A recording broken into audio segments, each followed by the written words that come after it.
Hey guys, tonight we begin with the surprisingly chemical, spiritually convenient, and occasionally catastrophic world of medieval intoxication.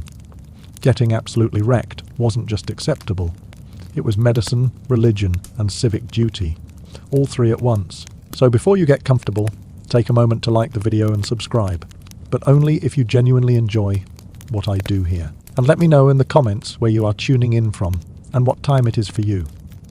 It is always fascinating to see who is joining us from around the world. Now, dim the lights, maybe turn on a fan for that soft background hum, and let's ease into tonight's journey together. It is the year 1200. You are a peasant in medieval Europe. Your back hurts, your teeth hurt, your joints hurt, and there is nothing. No painkiller, no therapy, no comfortable couch waiting for you at the end of a 12-hour day in the fields. What there is in enormous quantities distributed freely across every level of society is a genuinely impressive array of ways to chemically alter your mental state. Some worked beautifully. Some worked beautifully. Some killed people with spectacular efficiency, while the victims were convinced they were having a perfectly fine time. Welcome to medieval pharmacology. Please try not to touch anything. Let's start where medieval intoxication always starts, which is ale. Not the craft. Ale you sip thoughtfully at a bar while discussing the hop profile. Not the carefully brewed German lager with its precise fermentation temperature and its clean, consistent flavour. Medieval ale. The thick, cloudy, slightly sour, highly variable, occasionally chunks floating. In it brew that was the cornerstone of the medieval diet for every man, woman, child, monk, nun, king and serf across northern Europe for roughly 1,000 years. You don't choose to drink ale in medieval England. You just drink ale, like breathing, like sleeping, like wishing your back felt even 30% better than it does. Drinking ale is simply what you do to exist. The reason ale is everywhere has nothing to do with alcoholism as a cultural pathology and everything to do with water. Specifically, the fact that medieval water will kill you, not immediately, not dramatically, but persistently, reliably, statistically. If you drink water from a medieval village well or stream on a regular basis, you will get sick. You might get typhoid, you might get dysentery, which is a polite word for your digestive system, attempting to exit your body through several routes simultaneously. You might get cholera, or any number of parasitic infections, or just a rolling series of gastrointestinal illnesses that keep you weak and miserable until something else finishes you off. Nobody in the Middle Ages knows about germ theory. Nobody understands that the reason people get sick after drinking from the river is that people also dump things into the river that should never share space with drinking water. What they do know empirically, through the observed evidence of centuries, is that people who drink ale seem to get sick less often than people who drink a lot of water. The ale is boiled as part of the brewing process, which kills pathogens, without anyone understanding why. The mild alcohol content provides additional protection. The result is a society where ale is not a luxury, not an indulgence, not a treat for the weekend. It is what you drink. All day, every day, with every meal, instead of water. From childhood. And when we say childhood, we mean childhood. You are not waiting until you are 16 or 18 or 21 to start drinking in medieval Europe. You start when you are old enough to hold a cup, which is somewhere around 3 or 4 years old. The ale you are given as a child is weak by adult standards, lower in alcohol, watered down somewhat. They call it small ale, but it is still ale. A 3-year, old in medieval England, is getting a mild dose of alcohol with breakfast every morning. Not because their parents are negligent, because the alternative is giving the child water that might kill them, and the ale is genuinely safer. Medieval parents are making a rational, health, protective decision. It just looks absolutely insane from the outside. So you grow up drinking ale. You drink ale in the morning. You drink ale with lunch. You drink ale with dinner. You drink ale when you are thirsty, because that is what there is to drink. You drink ale when you are cold, because it warms you up a little. You drink ale when you are working, because it provides calories you desperately need and can't afford to get any other way. The ale itself is not particularly strong. Your average medieval ale comes in somewhere around 3 to 6% alcohol, depending on who brewed it and how long it fermented. But when you are drinking it steadily across a 12-hour day, you are maintaining a permanent low-level state of mild inebriation that softens the edges of everything. Your pain hurts a little less. The work feels a little lighter. The cold is slightly less cold. It is not getting drunk. It is more like spending your entire life at that particular point in the evening, when you've had 2 glasses of wine and the world feels just slightly more manageable than usual, all day. Every day from age 3 until you die. The brewing of ale is primarily women's work in medieval Europe. The alewife is a fixture of medieval village life. She brews ale in her home, in large quantities, using whatever grain is available, barley being the preferred option, but oats and wheat and rye all serving in a pinch. The process is labour, intensive. You have to malt the grain, which means soaking it, letting it partially germinate, and then drying it. You have to mash it, heating it with water to convert the starches to sugars. You have to boil the wort, the liquid extracted from the mash, and then you add your flavouring and leave it to ferment. The whole process takes several days. The resulting ale will last maybe a week before it starts going bad. So brewing is a continuous process. The ale of Fife brews constantly, week after week, supplying the village with what is, functionally, the most important liquid in the community. She knows when her ale is ready by taste and smell and the look of it. She knows when it has gone wrong. Ale can go wrong in spectacular ways. It can sour. It can grow mould. It can develop a smell like wet dog left in the sun. When the ale is good, it is announced to the village by putting a green branch or a bunch of leaves over the door, which is the origin of English pub signs. When the ale is bad, the ale leaf has a problem. Medieval law takes ale quality seriously. Most English villages have an ale-conner, an ale taster, a civic official whose entire job is to show up at the alehouse, sit in a puddle of ale, leather breeches, sticky bench. Some sources claim, and determine through seat, of pants, stickiness, and other sensory assessments, whether the ale is of acceptable quality. If it isn't, the alewife is fined. Sometimes she is put in a cucking stool and dunked in water, which is unpleasant, but at least the water is an improvement over what everyone else is drinking. You drink ale at home, but there is also the alehouse, and this is where things get more interesting. The alehouse is technically just someone's home where ale is sold and drunk. There is usually one main room, a fire in the centre or at one end, benches along the walls, a few rough tables, low ceilings that give short people a survival advantage for once. It is dark because the only light is the fire and a few tallow candles that smell like burning animal fat, because they are burning animal fat. The floor is dirt, covered with rushes that the dog has been sleeping in. The air is thick with smoke and the smell of bodies and spilled ale, and the faintly sweet, sour smell of the brewing going on in the back room. You push open the door on a winter evening, say around the year 1280, and the warmth hits you first. Not comfortable warmth, overwhelming warmth. The fire is enormous, because that is what the ale cellar can afford to offer as an incentive to come inside, and the room is full of bodies generating heat, and the low ceiling traps it all. You go from freezing cold outside to startlingly warm inside in about 2 seconds, and your body doesn't quite know what to do with the transition. Your cheeks flush. Your frozen fingers start to tingle painfully as circulation returns. This is the first pleasure the alehouse offers you. Heat. The second pleasure is noise. Not pleasant noise necessarily, just the noise of other humans, talking, arguing, laughing, occasionally singing something with no discernible melody.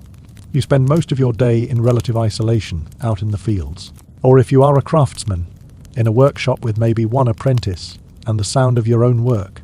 The alehouse is where the village congregates, where information gets shared, where grievances get aired, where the man who owes you a debt can't easily avoid your eye, where you find out that the miller's wife has been sick, that the Lord is raising taxes again, that someone's pig got into someone else's garden, and there was a fight about it.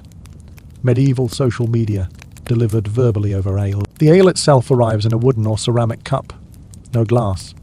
Glass is for churches and rich people.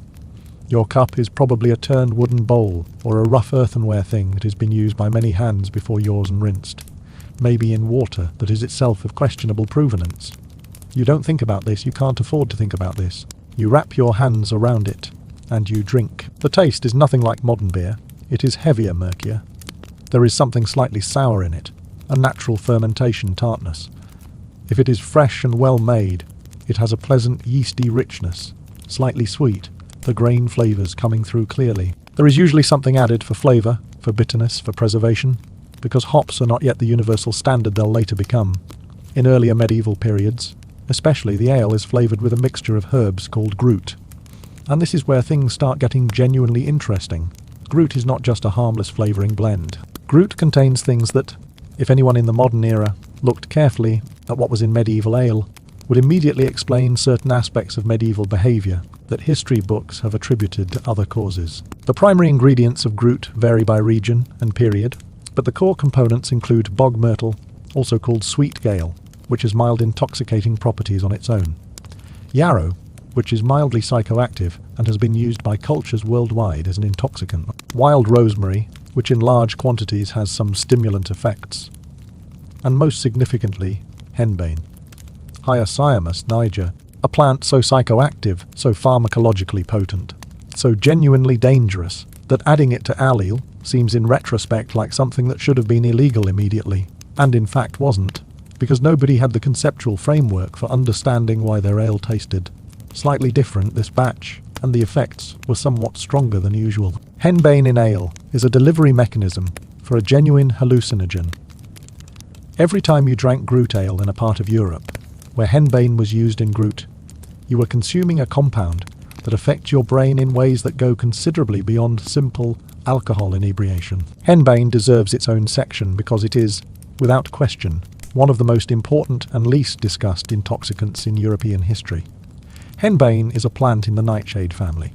It grows across Europe and Asia, and it produces, in its seeds and leaves and roots, a combination of alkaloids called hyoscyanin and atropine. These compounds work by blocking acetylcholine receptors in the brain, which produces a specific and quite vivid set of effects that you'd recognize immediately if you've read anything about the European witch trials. Henbane makes you feel warm, an intense, spreading warmth that moves through your body in a wave. Your skin tingles, your mouth goes dry, your pupils dilate enormously, which is why people under the influence of henbane look slightly wild-eyed and strange. Your heart beats faster, and then the hallucinations begin. Not gentle, blurry hallucinations. Vivid, detailed, narrative hallucinations that feel completely real. You might see things that aren't there. You might see things that are there but transformed into something else. You might feel like you are moving when you are sitting still. You might feel like you are floating. You might have conversations with people who are not in the room. You might look at a mundane corner of the alehouse and see something luminous and significant in it. You might feel an overwhelming sense of meaning and connection that has nothing to do with anything in your immediate surroundings, and everything to do with what your brain does when its normal inhibitory function is chemically suppressed. Small doses of henbane produce mild euphoria and a pleasant dreamlike quality. Medium doses produce significant hallucinations and disorientation. Large doses kill you. The line between these is not clearly marked and varies by body weight and individual sensitivity, and how much ale you've already consumed, and what else you've eaten today, and approximately 7 other variables that nobody in medieval times has any way of monitoring. So when henbane is in the ale, what you get is a village alehouse full of people who are all experiencing, to varying degrees, alcohol plus mild to moderate hallucinogenic experience, all simultaneously, in a hot, smoky, dark room. And nobody knows that is what is happening, because this is just what ale is like. This explains things. The medieval chronicles are full of accounts of people in alehouses, seeing visions, hearing things, becoming convinced of things they couldn't possibly verify. The church is regularly issuing warnings about what happens in alehouses, the sin and the excess and the ungodly behaviour. They're attributing this to moral weakness and the devil's influence. But the actual mechanism is chemical. The henbane is in the ale is everywhere.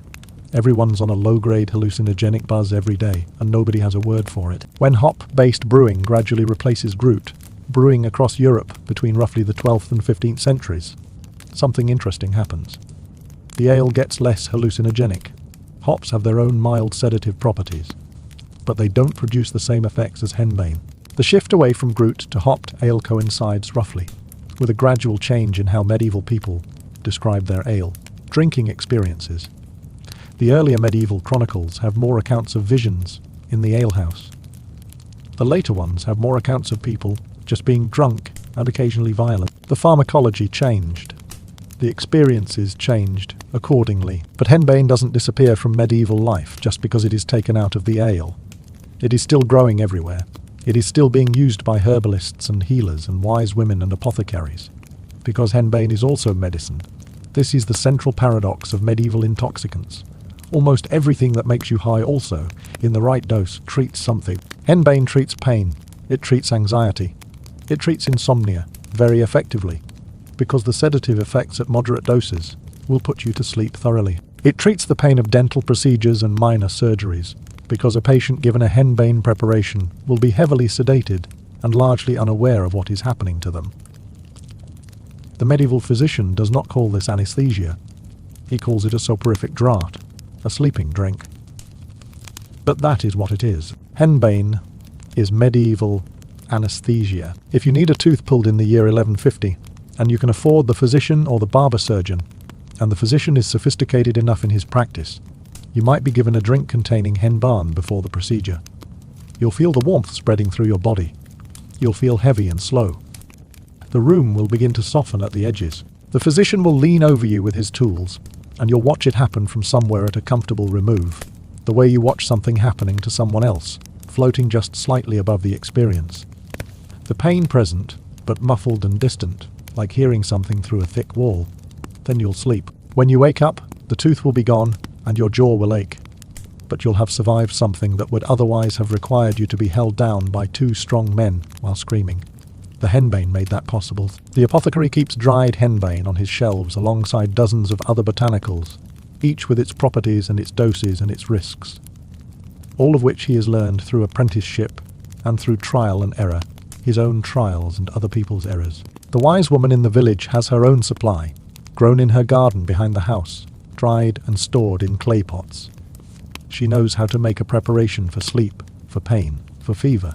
She knows how much to use and what to mix it with to reduce the bitterness. This knowledge is practical and empirical, and it works, more or less, within its limitations.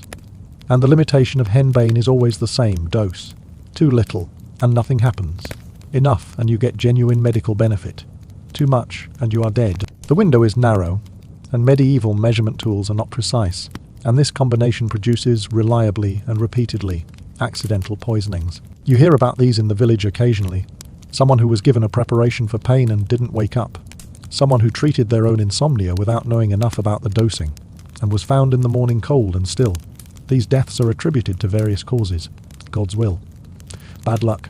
The patient was too far gone to be helped. Rarely to the henbane, because the connection between the preparation and the outcome is not something medieval medicine has the framework to recognize consistently. So the henbane continues to be used, and it continues to work, and it continues occasionally to kill. This is pharmaceutical, Russian roulette with herbs, and it has been going on for centuries before anyone starts keeping meaningful records. Now let's talk about something that causes even more drama than henbane. Let's talk about mandrake. Mandragora officinarum, a plant with a root that often grows in a vaguely humanoid shape, which is either a coincidence of botany or the universe's idea of a practical joke, and which has accumulated over the centuries such a spectacular mythology of danger, magic, and supernatural power that by the medieval period, just owning a mandrake root marks you as either a serious practitioner of medicine or probably a witch, depending on who is doing the marking. The mythology around mandrake is elaborate and extremely committed.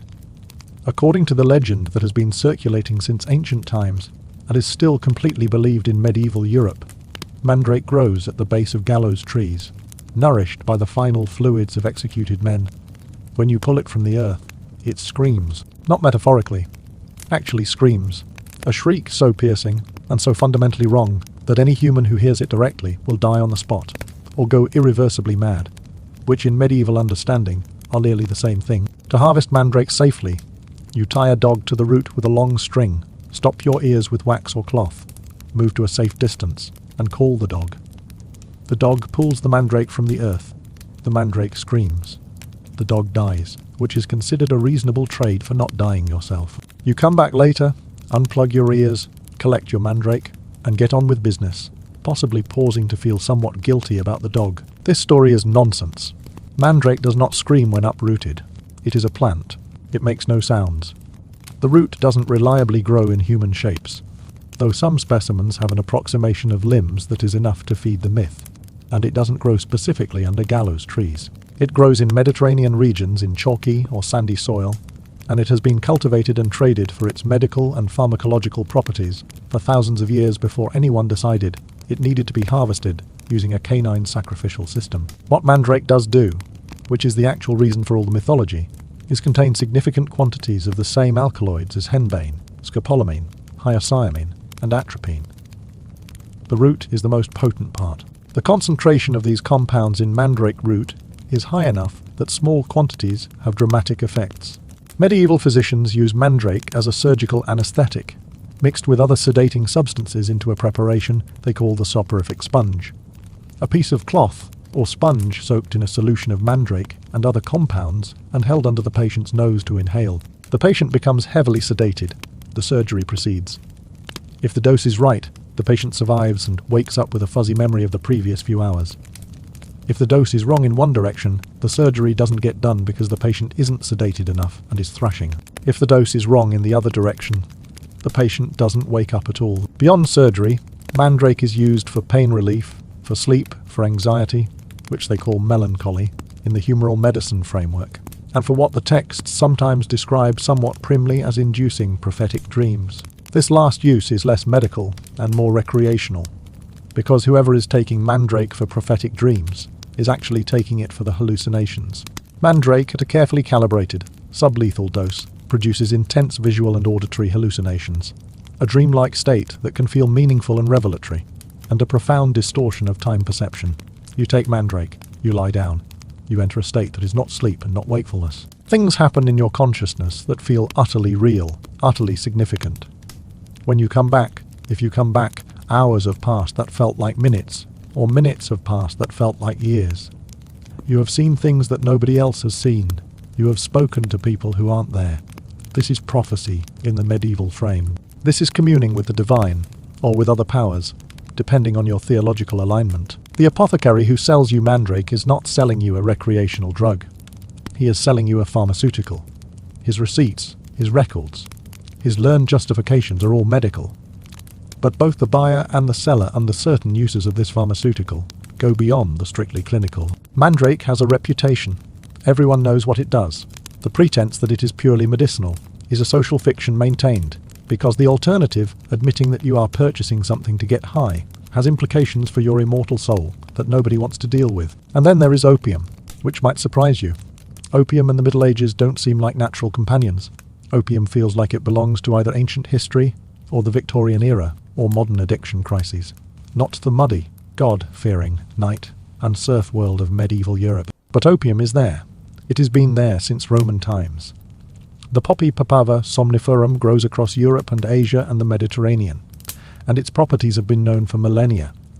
Medieval physicians call it laudanum, or opiatum, or sometimes just Papaver, and they use it constantly, for pain, for sleep, for cough suppression, because medieval coughs are persistent and miserable, and opium suppresses the cough reflex with beautiful efficiency. For diarrhea, which is a perpetual medieval problem. For anxiety. For the broad category of suffering that doesn't have a specific name, but just means you feel terrible and need something to make it stop. The opium they're using is prepared in several ways.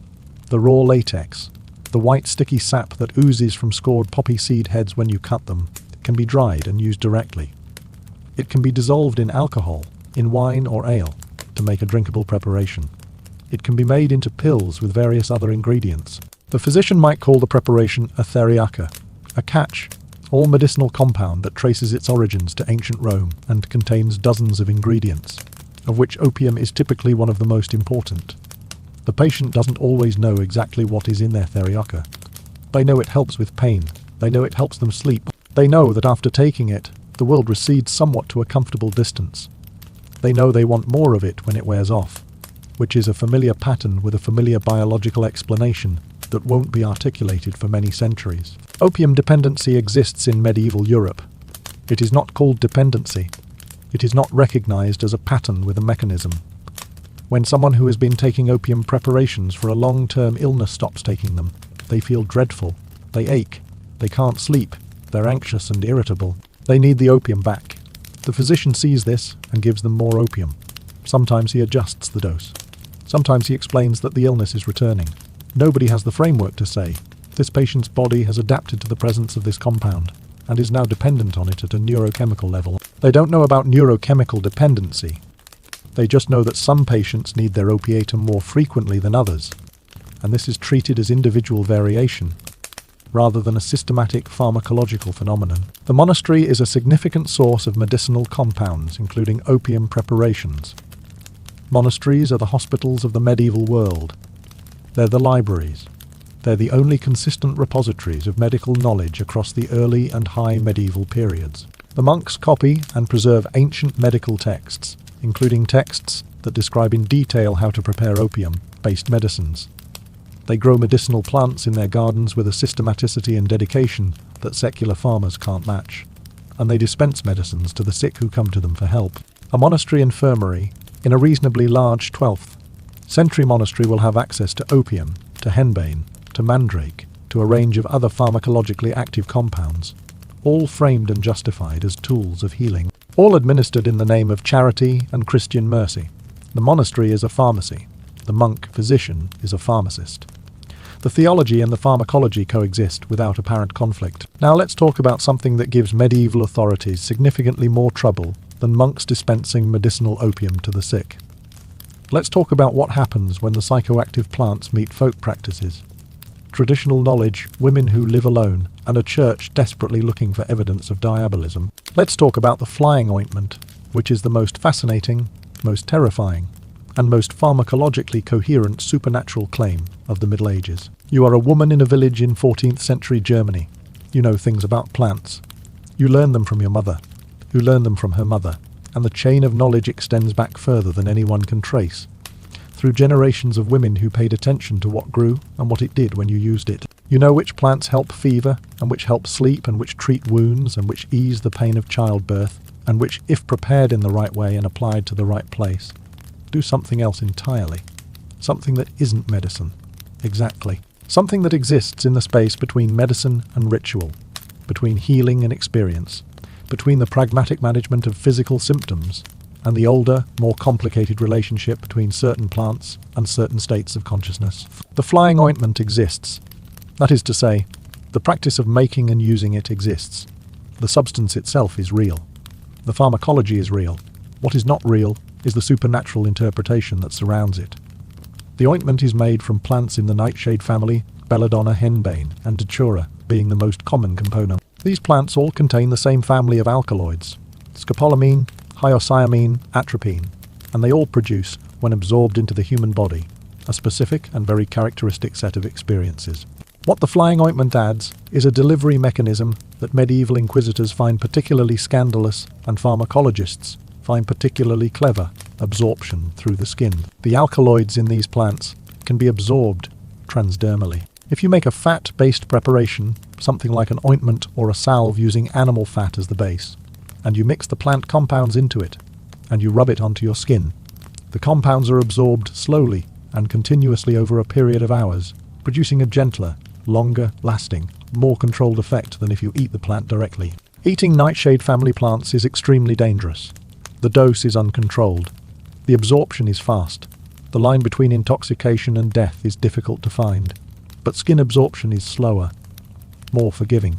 You have more time to feel the effects building and to stop applying the ointment if things start going in a bad direction. The particular area of skin that the historical and inquisitorial records fixate on, with a combination of horror and prurient fascination, is the mucous membranes, which is to say the groin and armpits, which have thin skin and high vascularity, absorbing compounds efficiently. The records describe women applying the ointment using a stick or a broom handle, which is where the imagery of witches flying on broomsticks comes from.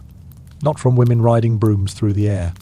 From women applying psychoactive ointments to the handle of a broom and using it as an applicator. The Church, encountering this practice and attempting to describe it in documents that will be read by literate men, translates a pharmacological behavior into a supernatural one, and the image lodges permanently in European culture. What actually happens when the ointment works as intended is this: you apply it.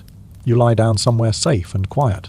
The warmth starts first, spreading through your body in a wave that has nothing to do with the room temperature. Then the heaviness, the delicious, melting heaviness that makes you feel like you are sinking into the floor. Then the visual field starts changing. The ceiling above you isn't quite the ceiling anymore. It is something else. Something with more dimensions than ceilings usually have. And then you are somewhere else entirely. Not physically. Your body is exactly where you left it. But your consciousness is moving, absolutely convinced of its movement through spaces and experiences that feel more real than real, with a saturated, present quality that ordinary waking life never quite achieves. The sensation of flight is real. That is, the subjective experience of flying is a documented effect of scopolamine and related compounds. Users report feeling like they're moving through air, being lifted, traveling at speed. The body is still on the floor or the bed. The brain is somewhere above the village, above the trees, moving through a night sky that is the most beautiful and terrifying thing that has ever existed. You might be moving towards something, a destination, a gathering, other people who might be real or might be other aspects of your own consciousness given form. You'll speak with them. Things will happen that have significance. When you come back, hours later, disoriented and with your mouth bone, free from the anticholinergic effects, and your pupils, so wide, they're almost all iris. You'll have the memory of a journey that felt completely real. The church encounters this and decides, reasonably from its own framework, that what is happening here is genuine supernatural activity enabled by the devil. The experience is too real to be mere dream. The women describe things with too much specificity. They describe other people, specific meetings, specific conversations. Some of what they describe can be checked against other people's accounts and matches. The church can't explain the matching accounts, except through actual supernatural occurrence. What the church doesn't know is that people who are tripping on the same compound in the same cultural context will have experiences shaped by the same cultural imagery and will therefore report similar things. The convergence of experiences is not evidence of shared supernatural travel. It is evidence of shared pharmacology combined with shared cultural narrative. But that explanation requires a framework that doesn't exist in 1350. So the church goes with witchcraft. And the consequences of that conclusion are catastrophic for thousands of women across several centuries. Belladonna, Atropa belladonna, gets its name from an Italian phrase meaning beautiful woman.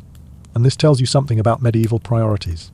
The name refers to the practice of women using diluted belladonna solution as eye drops to dilate their pupils, which was considered attractive by beauty standards of the era. Medieval Italy, particularly, considers large pupils a sign of beauty. Belladonna dilates your pupils dramatically, enormously. The whites of your eyes almost disappear. Your eyes look huge and dark and presumably beautiful. If you are not looking too carefully at the person, because they're also experiencing blurred vision, dry mouth, elevated heart rate, and the early stages of hallucinations. The cosmetic use of belladonna is a walking pharmaceutical experiment applied to the face in the name of attractiveness, and it persists across several centuries because nobody connects the symptoms with the eye drops, and beauty is worth suffering for. Apparently, even when the suffering includes seeing things that aren't there. Belladonna in larger quantities does what all the nightshade family plants do: hallucinations, disorientation, the strong conviction that you are moving when you are not, the sense of floating or flying. In larger quantities still, elevated heart rate to dangerous levels, fever, seizures, death. The line between beautifying your eyes and poisoning yourself is, with belladonna, uncomfortably close. Medieval women navigate this line by tradition and experience, and the passed down knowledge of dosing that constitutes folk pharmacology. They mostly survive. Sometimes they don't. The ones who don't are noted in parish records as dying of fever or convulsions, because nobody autopsies a poor woman in 1280 looking for belladonna metabolites. Moving north and east into the forests of Scandinavia and the German lands, we encounter a different kind of intoxicant with a different cultural context and a significantly more dramatic associated mythology, Amanita muscaria, the fly agaric mushroom, the bright red one with the white spots that appears in fairy tales and fantasy art, and on the packaging of approximately 40% of all mushroom-themed products. You have almost certainly seen an image of it. You have almost certainly never thought about what it actually does to the people who eat it, because the emphasis in popular culture has always been on the appearance, rather than the pharmacology. Amanita muscaria contains ibotenic acid and muscimol, compounds that are structurally different from the alkaloids in the nightshade family, and that work through different neurological pathways, but that produce some comparable effects: altered perception, distorted sense of time and space, hallucinations, and in high doses, a state of profound stupor or seizure. The experience is described by people who have eaten it deliberately and in appropriate doses as ranging from pleasant and dreamlike to terrifying and completely disorienting. The mushroom is not reliably predictable in its effects. The potency varies considerably between specimens. The difference between a dose that produces pleasant visual alterations and a dose that puts you in a coma is not consistent enough for safety. The connection between Amanita muscaria and the Norse berserkers is one of the more spectacular and contested theories in medieval pharmacological history. The berserkers were a class of Norse warriors documented in sagas and chronicles as fighting in a state of uncontrollable battle rage, immune to pain, indifferent to wounds, terrifyingly effective in combat, and afterward collapsing in a state of exhausted stupor from which they sometimes didn't recover. The theory is that they achieved this state through consumption of Amanita muscaria before battle. The arguments in favor of this theory are that the effects of muscle include dramatically reduced pain perception, increased physical aggression, and profound alteration of the normal fear response. The arguments against it are that Amanita muscaria generally makes you fall over and see things rather than charge into battle. Whether the berserker mushroom connection is real or legend, the mushroom itself was known across northern Europe throughout the medieval period, and some people were definitely eating it for reasons that were not purely nutritional. What is better documented than the berserker connection is the use of Amanita muscaria in the shamanic traditions of Siberian and northern European cultures, and the persistence of these practices, even as Christianity spread across the continent. The Sami people of northern Scandinavia used fly agaric in spiritual ceremonies. Shamans in Siberia used it to induce the trance states in which they conducted their spirit work. The reindeer herders noted that their animals ate fallen Amanita muscaria mushrooms enthusiastically and then behaved strangely, which led to the somewhat startling practice of collecting and drinking reindeer urine after the animals had consumed mushrooms, on the theory that the reindeer metabolized the ibotenic acid into muscle, and the urine therefore contained the active compound in a more controlled and predictable form. This is exactly as surprising as it sounds, and approximately as effective as claimed. The urine recycling extends human intoxication because muscle passes through the kidneys relatively intact, and multiple people can achieve altered states from a single mushroom by passing the urine sequentially. This practice is documented. It actually happened. Now let's come back south and look at something that medieval Europe grew, cultivated, and used extensively for thousands of years, but whose modern reputation makes it seem anachronistically out of place. Hemp, Cannabis sativa, the plant that provides both extremely strong fiber for rope and cloth, and, when prepared differently, a psychoactive compound that has been used for recreational and spiritual purposes across human history. Medieval Europe grows hemp everywhere. It is one of the most important agricultural crops of the period. The primary use is industrial. The fibers are spun into rope and cloth, both of which are constantly in demand. Hemp rope rigging holds medieval ships together. Hemp cloth covers medieval backs. The hemp plant is economically essential. The seed heads of the female plant contain resin with psychoactive compounds. The people who grow hemp and process it know this. The retting process, the soaking and breaking of hemp stalks to extract the fiber, involves handling enormous quantities of plant material and breathing the dust of it in poorly ventilated spaces. Hemp farmers and hemp workers are, in an occupational sense, exposed to psychoactive compounds regularly. Whether this produces meaningful intoxication depends on concentration and individual sensitivity. The historical record suggests that some of them definitely knew what they were working with. Medieval texts occasionally describe hemp in ways that go beyond its fiber utility, describing preparations for medicinal use, for sleep, for pain, that go beyond what you do with just the fiber. The apothecary knows about hemp.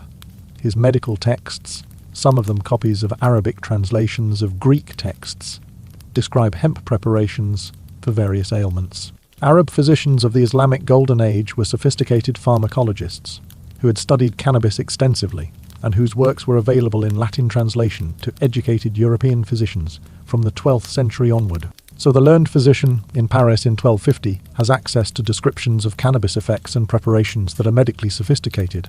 Whether he acts on this information depends on his particular practice and his relationship with the available botanical sources. Hemp preparations for pain and sleep exist in medieval European medical practice. They're not universal. They're not the primary choice, but they're there. The monastery garden grows hemp, officially, for fiber.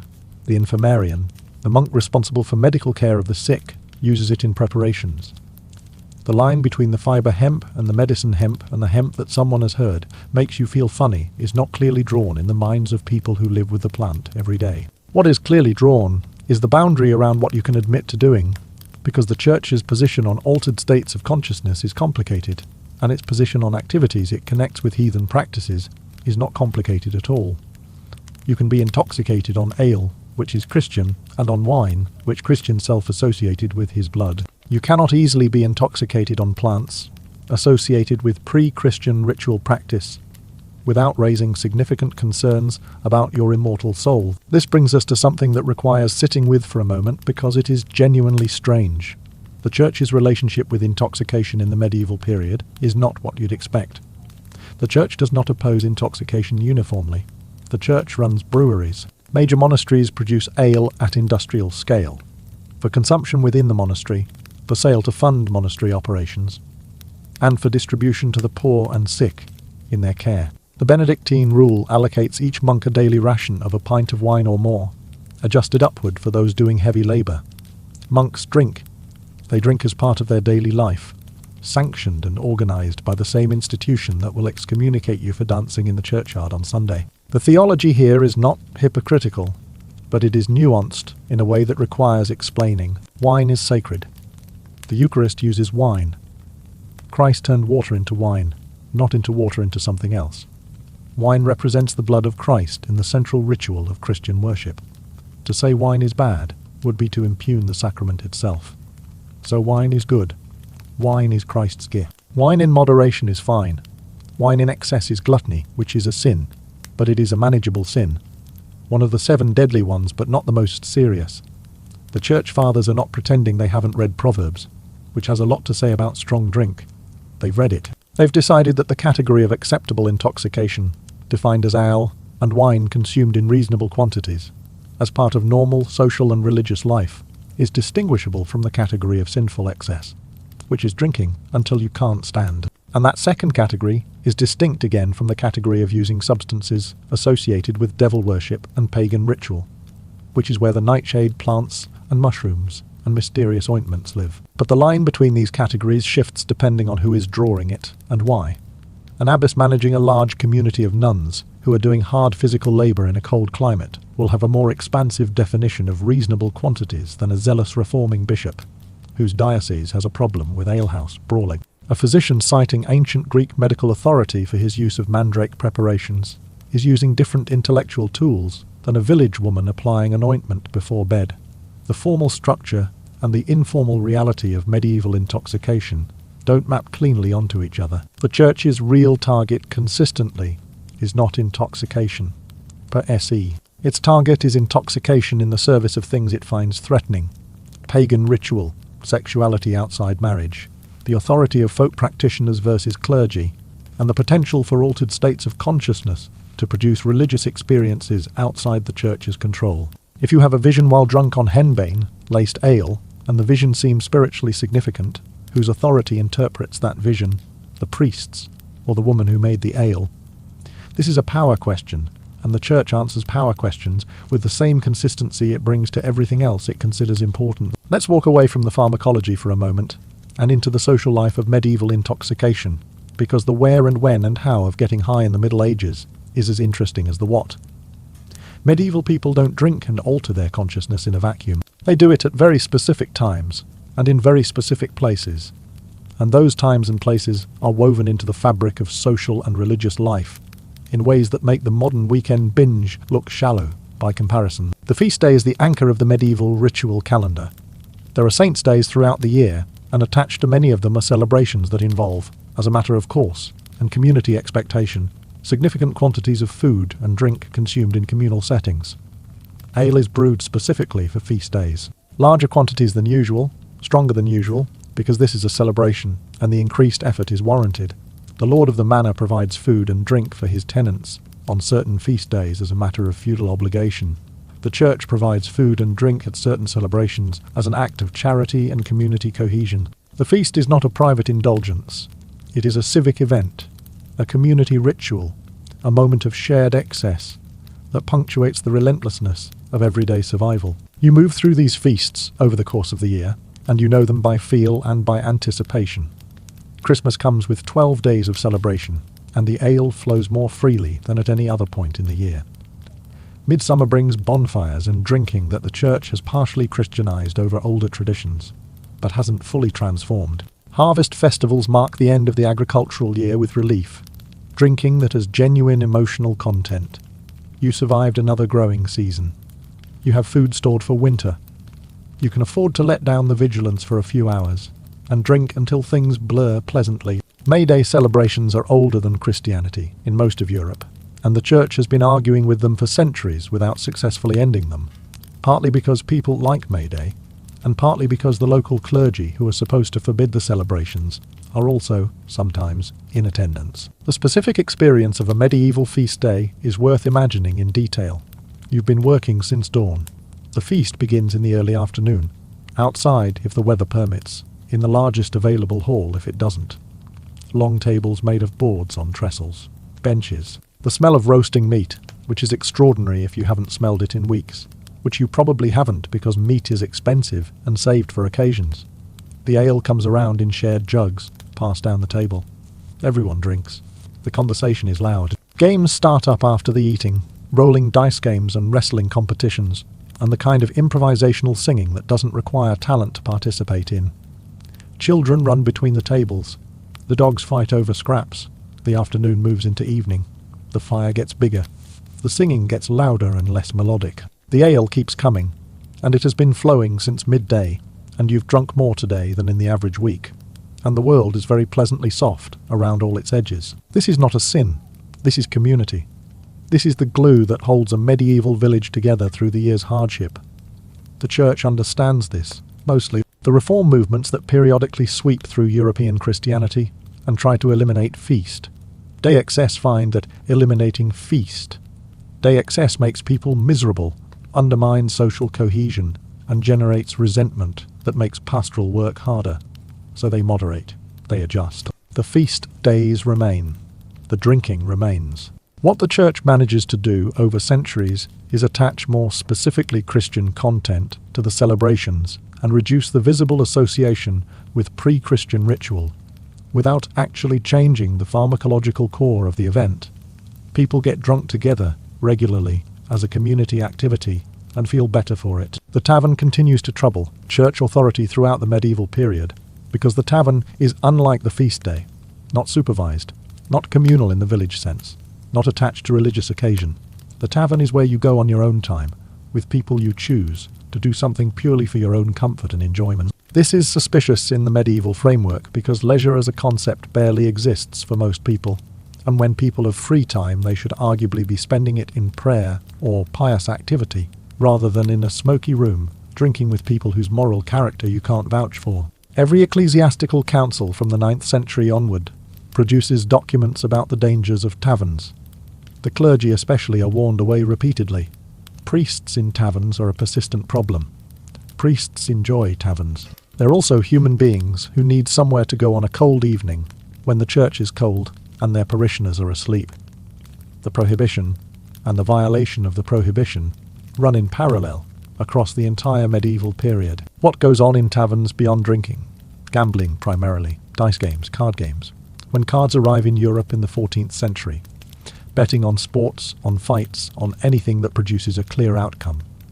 Gambling and drinking feed each other in a loop that medieval moralists find alarming and medieval tavern keepers find profitable. You drink. Your inhibitions lower. You bet more than you should. You lose more than you can afford. You drink more to cope with losing. This cycle is as recognizable as any other human behavior pattern. It is documented in medieval court records. The man who lost his horse at dice in the tavern. The family who came back from the feast to find their father had sold the seed grain for next year's planting. Addiction, debt, domestic disaster. These consequences are present in the historical record, even when the mechanisms aren't understood. There is also, in taverns and at festivals and wherever people gather with ale, something that medieval medicine and theology describe as frenzy. The person who drinks too much and becomes violent. The man who cannot stop once he starts. The woman who is fine on feast days but who has begun hiding ale in the house, and who seems to need it in ways that go beyond the social use. Medieval observers document these patterns without having the conceptual vocabulary for addiction. The church interprets them as sin. The physician interprets them as imbalance in the humours, too much wet and hot, treatable by adjusting the diet and the lifestyle. What neither framework captures is the neurological mechanism, the way repeated exposure to alcohol changes the brain's chemistry, the way the reward pathway adapts, the way the body begins to need the substance simply to feel normal, and then needs more of it to feel the original effect. Medieval people experience addiction without having a word for it, or a way to think about it as a disease, rather than a moral failure. Now let's circle back to something that connects all of these substances and all of these experiences, which is the concept of pain. Medieval life hurts. We've established this. Your back hurts, your teeth hurt, your joints hurt. You are chronically cold. You are chronically hungry. You do physically demanding work until your body gives out. The mental calculation that leads people to drink heavily, to seek out henbane in the ale, to pay the apothecary for a sleep draught, to lie down with a mandrake preparation and go somewhere else for a few hours. This calculation is not complicated. Pain relief is worth risk. The absence of pain, even temporary, even chemical, even at the cost of some other suffering the next morning, is valuable. Intensely valuable. More valuable than a person living a comfortable modern life with access to over. The counter-pharmaceuticals and prescription pain management can easily appreciate. The hangover, in medieval terms, is a predictable cost of the previous night's relief.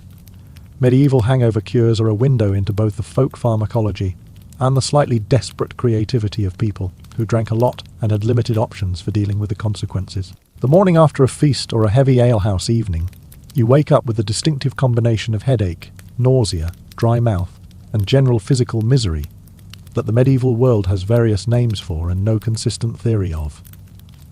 They don't understand dehydration, they don't understand the metabolism of ethanol and its breakdown products. What they know is that certain things seem to help. Drinking more ale is the first remedy, and it is the one with the most immediate effect for reasons that are medically interesting and ethically complicated. The hair of the dog.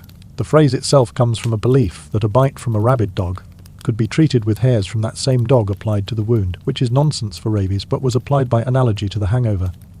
What hurt you can help you. Small amounts of alcohol in the morning suppress the metabolic activity that produces hangover symptoms and restore the blood alcohol level to a point where the withdrawal symptoms that are partly responsible for hangover discomfort are reduced. It works briefly, and then it requires more ale to keep working. The treatment and the addiction are the same mechanism, operating at different scales. Other medieval hangover remedies include raw cabbage, which the ancient Romans promoted and medieval physicians inherited from them. Sour milk, eating heartily, which addresses the blood sugar issue, if not the dehydration. Sleeping more, which is unavailable to anyone with work to do, which is everyone. Cold water, applied to the forehead, which is about as effective as you'd expect but feels like you are doing something, prayer, which the church recommends for most ailments, and which provides comfort, if not physiological cure. Various herbal preparations for headache. Willow bark most usefully, because it contains salicylic acid, the compound from which aspirin is later derived. And willow bark tea genuinely reduces headache, pain through a mechanism that medieval physicians can't explain, but that works. The morning after a particularly heavy night, you sit in your cottage or your monastery cell, or your merchant's house, depending on your station, your head pounding, your stomach uncertain. The previous evening arriving back in your memory in fragments of varying reliability. You remember the first part of the evening clearly. The middle part is blurry. The last part is absent or present only in embarrassing flashes. You said something you are not sure you should have said. You agreed to something you are not certain you can honour. You may have done something. The precise details of what remain obstinately unclear. This experience of the lost evening, the missing memory, the morning reconstruction of the night before, is as universal as the hangover itself. Every culture with alcohol has a version of it. Medieval culture has its own. The confessional is partly a mechanism for dealing with the lost evening, for sins committed in a state of reduced consciousness. You tell the priest what you think you did. He gives you penance. The penance is usually physical discomfort, fasting, prayer on cold stone floors. The physical discomfort of penance and the physical discomfort of hangover sometimes overlap in a way that is either punishment or therapy, depending on how you look at it. But the worst thing that could happen to you from an intoxicant in medieval times was not henbane overdose or mandrake misjudgment, or even drinking yourself to death on feast day ale. The worst thing, the thing that killed people in large numbers and that nobody understood at all, was ergot, Claviceps purpurea, a fungus.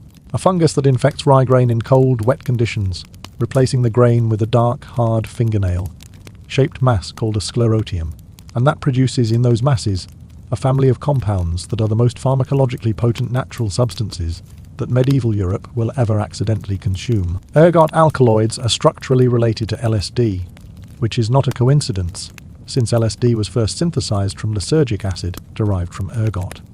They produce vasoconstriction, which means they cause blood vessels to tighten and restrict circulation. They produce powerful hallucinations, and they cause a specific pattern of symptoms that medieval people know a saint in. Anthony's fire, a burning sensation in the extremities, an intense crawling feeling under the skin, vivid hallucinations that can be terrifying or ecstatic convulsions, and in severe cases, the constriction of circulation to the limbs, severe enough to cause gangrene and spontaneous amputation.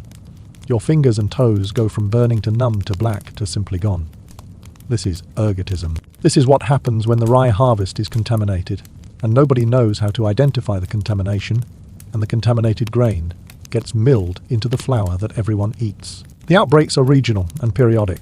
A cold, wet summer, a poor harvest, contaminated grain stored in damp conditions. The flour is dark anyway. Rye flour is naturally darker than wheat, and the ergot sclerotia, ground up in the mill, don't dramatically change the appearance of the bread. People eat the bread. Over days and weeks the symptoms develop. The burning starts. The hallucinations start. People are describing visions. People are behaving strangely. The local priest is trying to understand what is happening to his congregation and has no framework for foodborne illness. The church sees visions and strange behavior and connects it to the divine or the diabolical, depending on the theological inclination of the observer. The outbreak in a particular village or region gets documented as a miracle, or a curse, or both. The pilgrims begin coming to the shrine of Saint-Imé, Anthony, the patron of the sick, and those who survive the journey and are in the later stages of their illness, when the grain supply has changed and the compound is clearing their systems, appear to recover near the shrine. The shrine's reputation grows. The mechanism remains unknown. Ergot outbreaks are now thought to be behind some of the most dramatic collective behavioral episodes of medieval history. The dancing plagues, where entire communities compulsively danced for days or weeks until people collapsed. The flagellant movements where mass self-inflicted suffering swept across Europe. Some of the most intense and collective visionary episodes that populate medieval religious history. The hallucinations produced by ergot are not peaceful. They are terrifying, intense, impossible to ignore, completely real to the person experiencing them. If hundreds of people in a region are simultaneously experiencing these hallucinations, and nobody knows why, and the framework available to explain collective suffering is religious, the collective interpretation of the experience will be religious. God is angry. The end is coming. We must do something. And the something can be very dramatic. The mass hysteria cases that medical historians now connect to ergot exposure span centuries. The Salem witch trials in 1692 Massachusetts have been analysed for evidence of ergot contamination in the local grain supply, and the specific pattern of symptoms reported by the accusers matches ergot poisoning with uncomfortable precision. Medieval Europe had the same fungus, the same susceptible crops, the same lack of understanding, and the same tendency to interpret collective unusual experience through a framework of supernatural causation. The overlap between ergotism and witch accusation is not coincidental. Both the accusers, experiencing terrifying involuntary symptoms, and the accused possibly using smaller doses of plant compounds intentionally, were dealing with pharmacological reality through cultural interpretation. The casualties of that interpretation were real people. Coming back to something slightly less catastrophic, let's talk about who actually controls access to all of these substances in medieval society, and what that means for who gets to alter their consciousness legally versus who gets accused of something. The apothecary is the regulated dispensary. He is trained, licensed by guild, and operating within the sanctioned framework of learned medicine. His preparations are expensive and aimed at those who can pay. The monk physician is the charitable version, serving the poor, but within the institutional framework of the church. The physician proper, university trained from the 13th century onward in the major European centres, works within Galenic humoral theory and applies it with varying degrees of clinical sophistication. Below these official figures is a vast informal economy of healing and intoxicant access. The village herbalist or wise woman operates from traditional knowledge, passed down outside institutional channels, and serves the people who can't afford or access the apothecary. The travelling peddler sells compounds of uncertain provenance and equally uncertain composition to whoever has a coin. The alewife controls what goes into the ale, and if the ale contains henbane from the Groot, she controls the pharmacological experience of the village without anyone quite framing it that way. The control of intoxicants in medieval Europe is partly institutional and partly traditional, and partly just whoever grows the plants and knows what to do with them. Gender maps onto this in predictable ways. The institutions, the official channels, the university-trained physicians are male. The informal traditional knowledge, the wise women, the alewives, the herbalists working outside official frameworks are predominantly female. When intoxicants produce problems, overdoses, deaths, frightening experiences, collective episodes, the institutional response is to investigate the unofficial channels. Not always, not exclusively, but persistently. The woman with the herb garden is the target of the investigation that the male apothecary survives, because the apothecary's Latin credentials are legible to the men conducting the investigation, and the wise woman's apprenticeship with her grandmother is not. This is not a clean narrative of female wisdom versus male institutional oppression. It is complicated. Some wise women were genuinely dangerous, dosing people incorrectly out of ignorance or malice. Some apothecaries were frauds selling inert preparations at usurious prices. Some monks were brilliant, careful physicians whose work saved lives. Some village herbalists had better practical pharmacological knowledge than anyone in the university. The picture is messy, as history always is when you look at it directly, rather than through the cleaned-up version. What is consistent is that the informal practitioners of intoxicant-adjacent healing are more vulnerable to the consequences of things going wrong, and those practitioners are disproportionately women. And this shapes what gets remembered, and what gets forgotten, and what gets called medicine, versus what gets called witchcraft. Let's spend a moment with the experience of those who are getting high deliberately, with full awareness of what they're doing and why, rather than accidentally through the ale or medically through the physician's preparation, because they exist. These deliberate seekers of altered states. They're just not supposed to, or rather they're supposed to do it only in ways that the church approves of, which is to say through prayer and fasting, and the contemplative practices that can, if taken far enough, produce their own forms of altered consciousness, through entirely endogenous means. Hildegard of Bingen describes visions of extraordinary complexity and detail that she attributes entirely to divine revelation, and she may be entirely correct, but the 40-year history of ascetic practice, fasting, sleep deprivation, and sustained contemplative focus that precedes those visions also creates physiological conditions known to produce altered states in other traditions. The endogenous and the exogenous routes to altered consciousness are not necessarily distinct. The brain doesn't ask what produced the state, it just has the experience. But outside the official mystical tradition, there are people seeking the experience for its own sake.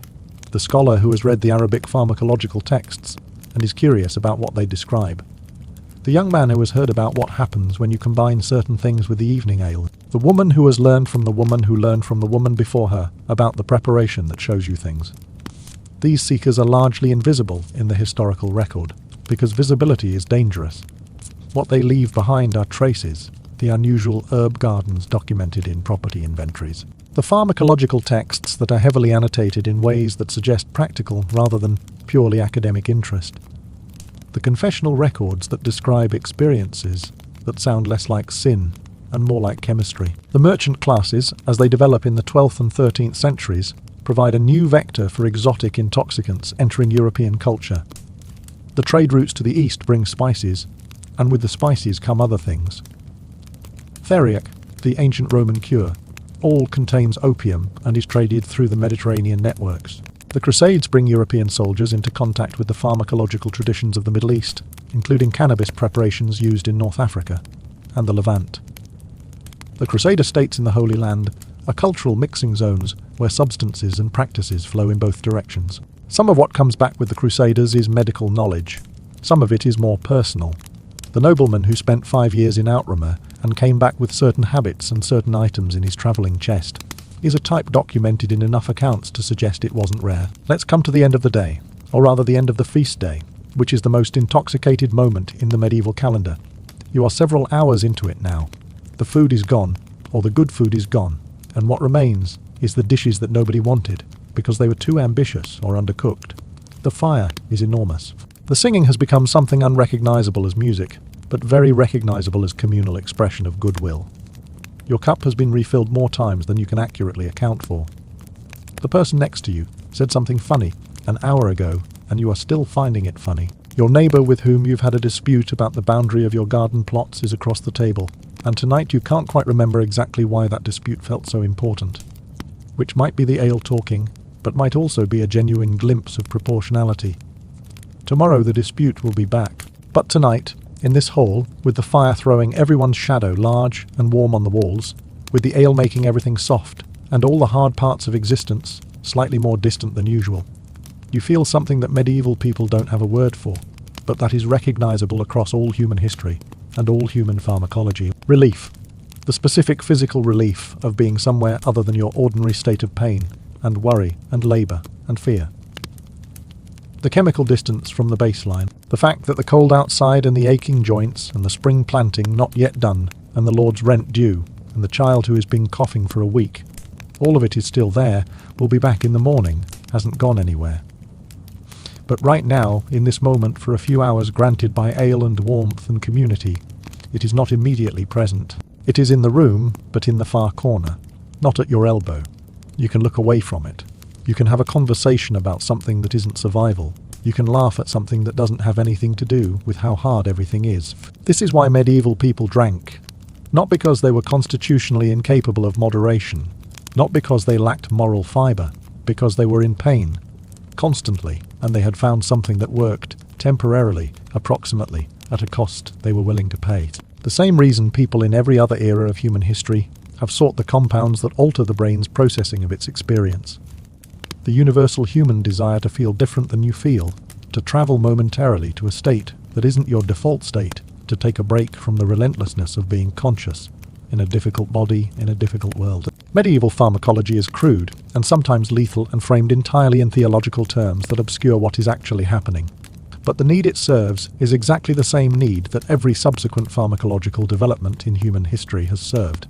Nothing has changed but the chemistry and the sophistication of the delivery system. When morning comes and the feast is over, you walk back through the cold air to your house, and the cold is clarifying in the way cold is after warmth, and you feel it in your lungs and your skin, but the residual warmth of the ale is still in you a little, still softening the edges slightly, and you know tomorrow you'll be back to everything tomorrow always means. But tonight was tonight, and medieval life, which takes everything from you in a relentless, grinding, systematic way, gives you this, the feast days and the alehouse evenings, and the herbs in the wise woman's garden, and the cup of something warm before bed.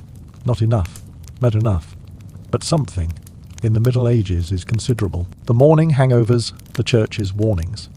The occasional tragedy of someone who misjudged a dose or stumbled across ergot without knowing it. The women accused of things they were only partly doing, or doing for reasons that had nothing to do with the supernatural. The monks brewing their careful ale in the monastery kitchen, justified by the Benedictine rule and the needs of the sick. The apothecary measuring his henbane with painstaking care, aware of exactly where the useful dose ends and the lethal one begins.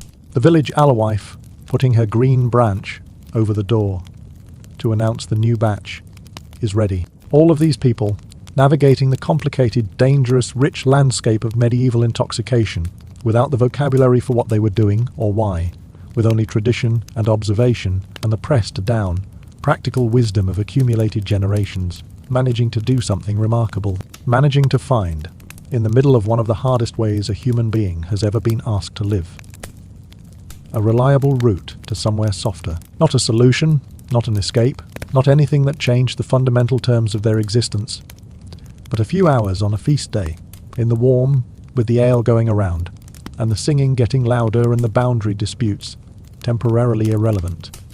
That, in the medieval world, was enough. That was what they had. And it turns out, studying what they had, understanding what they reached for, and why, tells you something fundamental about the human animal that doesn't change across the centuries. We are creatures that seek relief. We find it where we can. We pay the prices our particular era charges for it. And we keep finding it because the alternative is sitting with everything unmediated. And that, in any century, is more than most people can manage indefinitely. And this, you should understand, was just the ale. Wait until someone tells you about what they were putting in the monastery's remedy cupboards by the 14th century. But that is a story for another night. For now, the fire is warm, and the ale is going around, and somewhere in this village a woman, who knows exactly what she is doing, is adding something to the brew that will make the evening considerably more interesting than usual. You can thank her later, if you remember. Sleep well. Let's go back. Not to the morning after. Back to before all of this. Back to before you understood what was happening. Back to when you were new to the alehouse and the village and the long, particular experience of medieval intoxication. Because there are things we haven't covered yet, and they matter. And if you leave tonight without understanding them, you'll have a picture that is true in outline, but missing the texture that makes history feel real, rather than like a series of facts arranged in order. You need to understand wine, not because most medieval people drank much of it, because most medieval people in Northern Europe didn't. Not regularly, not in quantity. Wine grapes don't grow reliably in England or Germany or the Low Countries, not the good ones, not the ones that produce wine worth drinking in volume. What grows there is grain, and grain becomes ale, and ale is what most people drink. Wine is imported expensive, associated with the Mediterranean world where the grapes grow naturally and plentifully, and in the medieval north it carries all the prestige of something that had to travel a long way to reach you, which is to say, it is for rich people, and for the church. The church's relationship with wine is existentially non-negotiable. Christ used wine. The Eucharist requires wine. The blood of Christ is wine. Wine is therefore not just an agricultural product or a beverage. Wine is sacred matter, which means the church has a stake in the wine trade that goes beyond commerce and into theology. The monasteries that grow wine grapes in regions where it is possible, the Loire Valley, the Rhine Valley, Burgundy, certain parts of southern England on good years, are not just producing a luxury product. They're producing a sacramental necessity. They're producing the blood of Christ in its earthly form, ready for consecration. The gravity of this does not escape anyone involved in the enterprise. Winemaking in a monastery is holy work, and the wine that results from it has a different character than the wine you buy from a travelling merchant, at least in the understanding of everyone who makes and uses it. But wine also gets drunk at the monastery table, in quantities that would surprise a modern person who pictures monks as ascetic figures barely subsisting on prayer and crusts of bread. The Rule of Saint Benedict, the foundational document of Benedictine monasticism, and the template for much medieval monastic life, makes explicit provision for wine consumption. Benedict himself expressed some ambivalence about it, noting that wine was not appropriate for monks, but conceding that in his day monks could not be persuaded to abstain completely, and therefore a pint a day would be the allowance. A pint a day of wine for every monk, every day. That is not nothing. That is a consistent, significant daily dose of alcohol, provided as a monastic rite. The monastery cellar is therefore a significant installation. The cellarer, the monk responsible for managing provisions, is a senior figure with substantial responsibilities. He oversees the wine supply for the year, the ale supply, the storage of food. His role combines what we would now call supply chain management, quality control, inventory management, and a peculiar kind of pastoral concern. He needs to ensure that the community has what it needs to function, and what it needs to function includes, apparently, regular access to fermented beverages. The cellarer who lets the wine run out is a significant practical and morale failure. He is the one member of the monastic community most people would vote to keep if they could only keep one. The monks also drink for warmth, for the same reason medieval people everywhere drink for warmth. The stone floors of the monastery church and cloister are cold in ways that penetrate up through sandaled feet into the ankles and calves and knees. The night offices, the prayer services held at midnight and 3 in the morning and dawn, require monks to stand in choir in the cold. Wine, taken before these services, or more practically, taken after them upon return to the dormitory, provides the warming effect that the stone building and the inadequate blankets can't. This is not abuse of the monastic wine ration.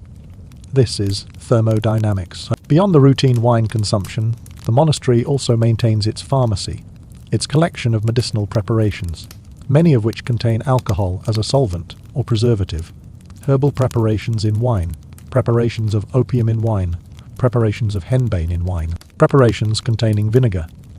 The sour wine that is useful for its acid properties in certain preparations, mixed with other compounds.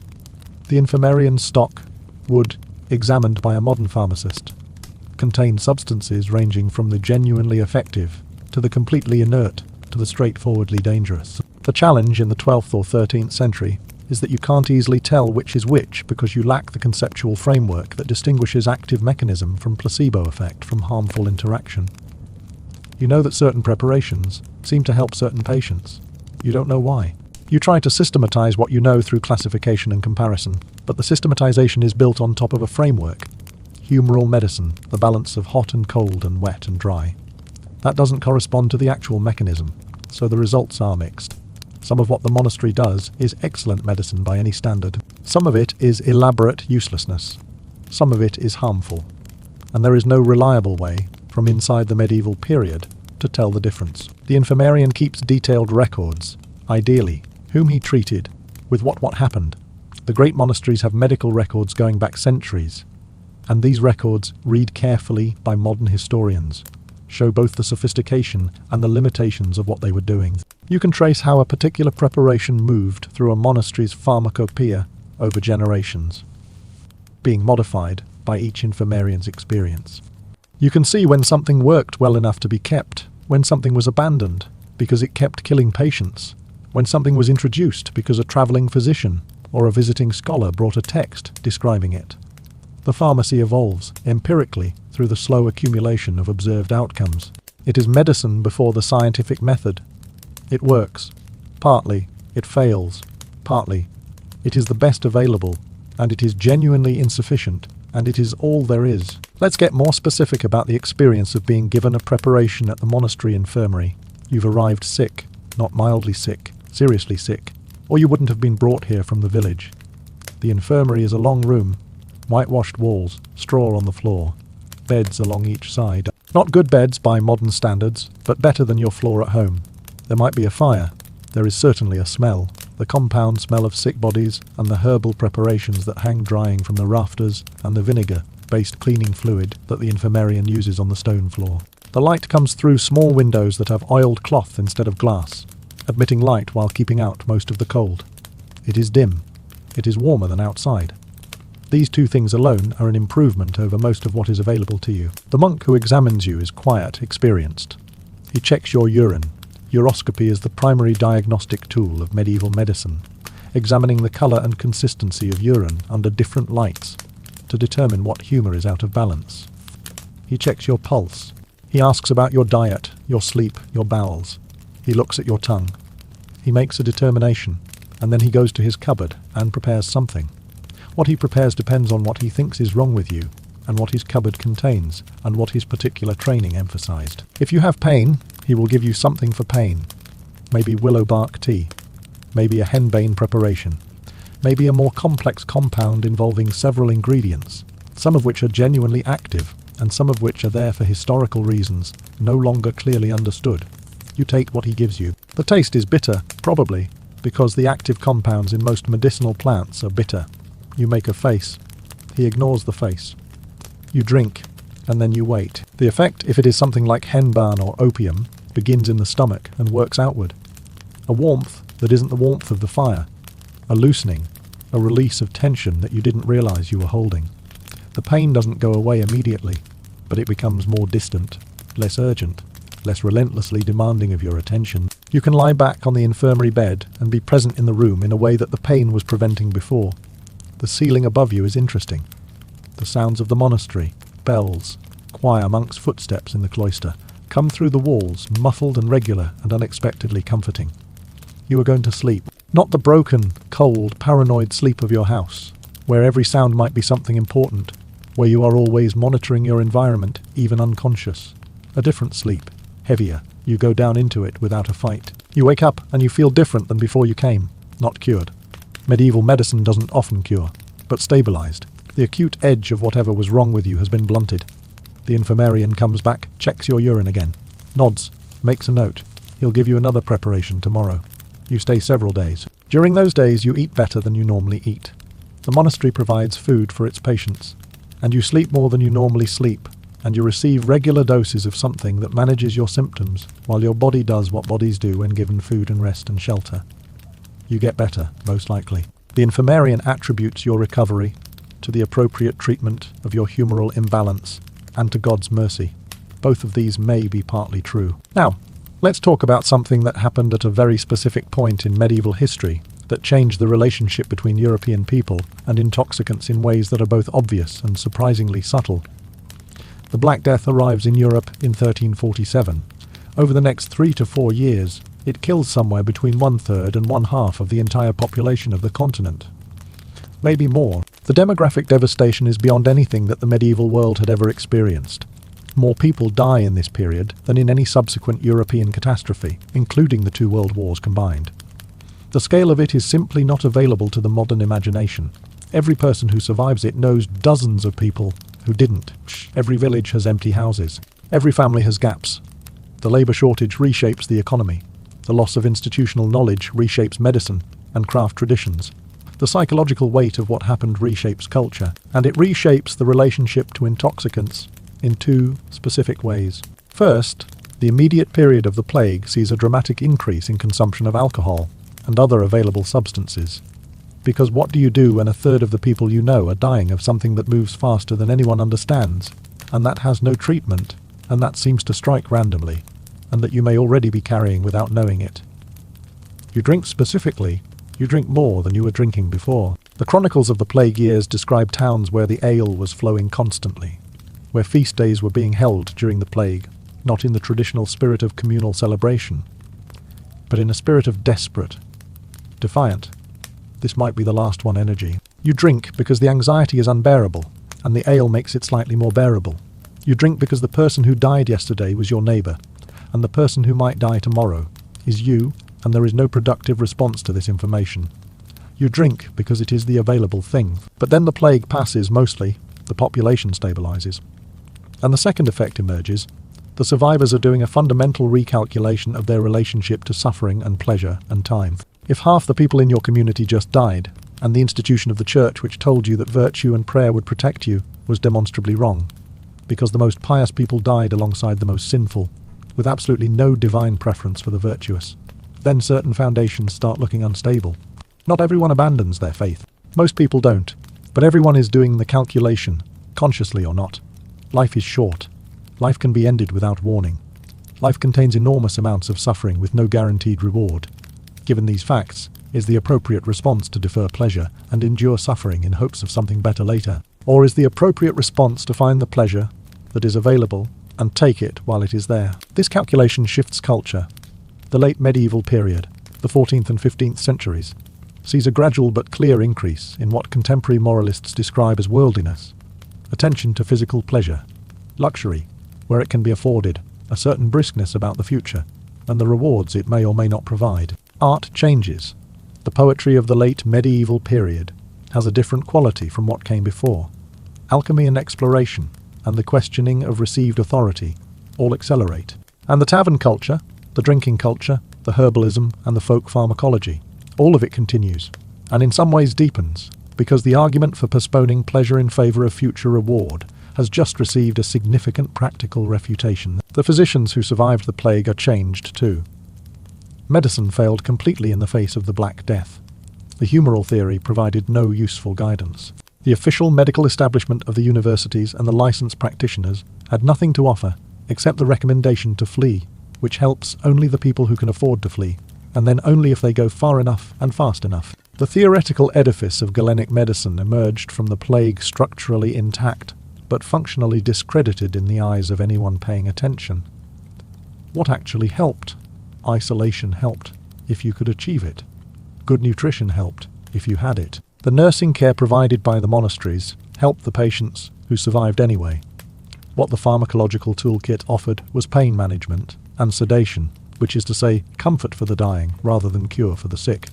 That is not nothing. In the context of the plague, it may have been among the most valuable things medicine could offer. The aftermath of the Black Death creates a medical environment where empirical observation starts gaining ground against purely theoretical reasoning. Not immediately, not uniformly, but you can see it in the texts of the late 14th and 15th centuries. physicians paying more attention to what actually works, less reflexive deference to Galen's authority when Galen's prescriptions produce no results. The Arab medical tradition, which had maintained a more empirical approach, becomes more influential. New plant drugs from further afield begin entering the European pharmacopoeia through the expanding trade networks. The pharmacological landscape of the late medieval period is richer and stranger and more contested than what came before it. You are walking through a market in a large European city, say Florence or Paris or London, in around the year 1400. The market has everything: food, cloth, animals, hardware, and it has its apothecary stalls, the sellers of medicines and spices and compounds that are not clearly distinguished from each other in this era, because the distinction between food and medicine and intoxicant is not what it will later become. You walk past jars of dried herbs and seeds and roots. You walk past compounds of more complex provenance, things that have travelled from the East, that contain ingredients with names you can't pronounce.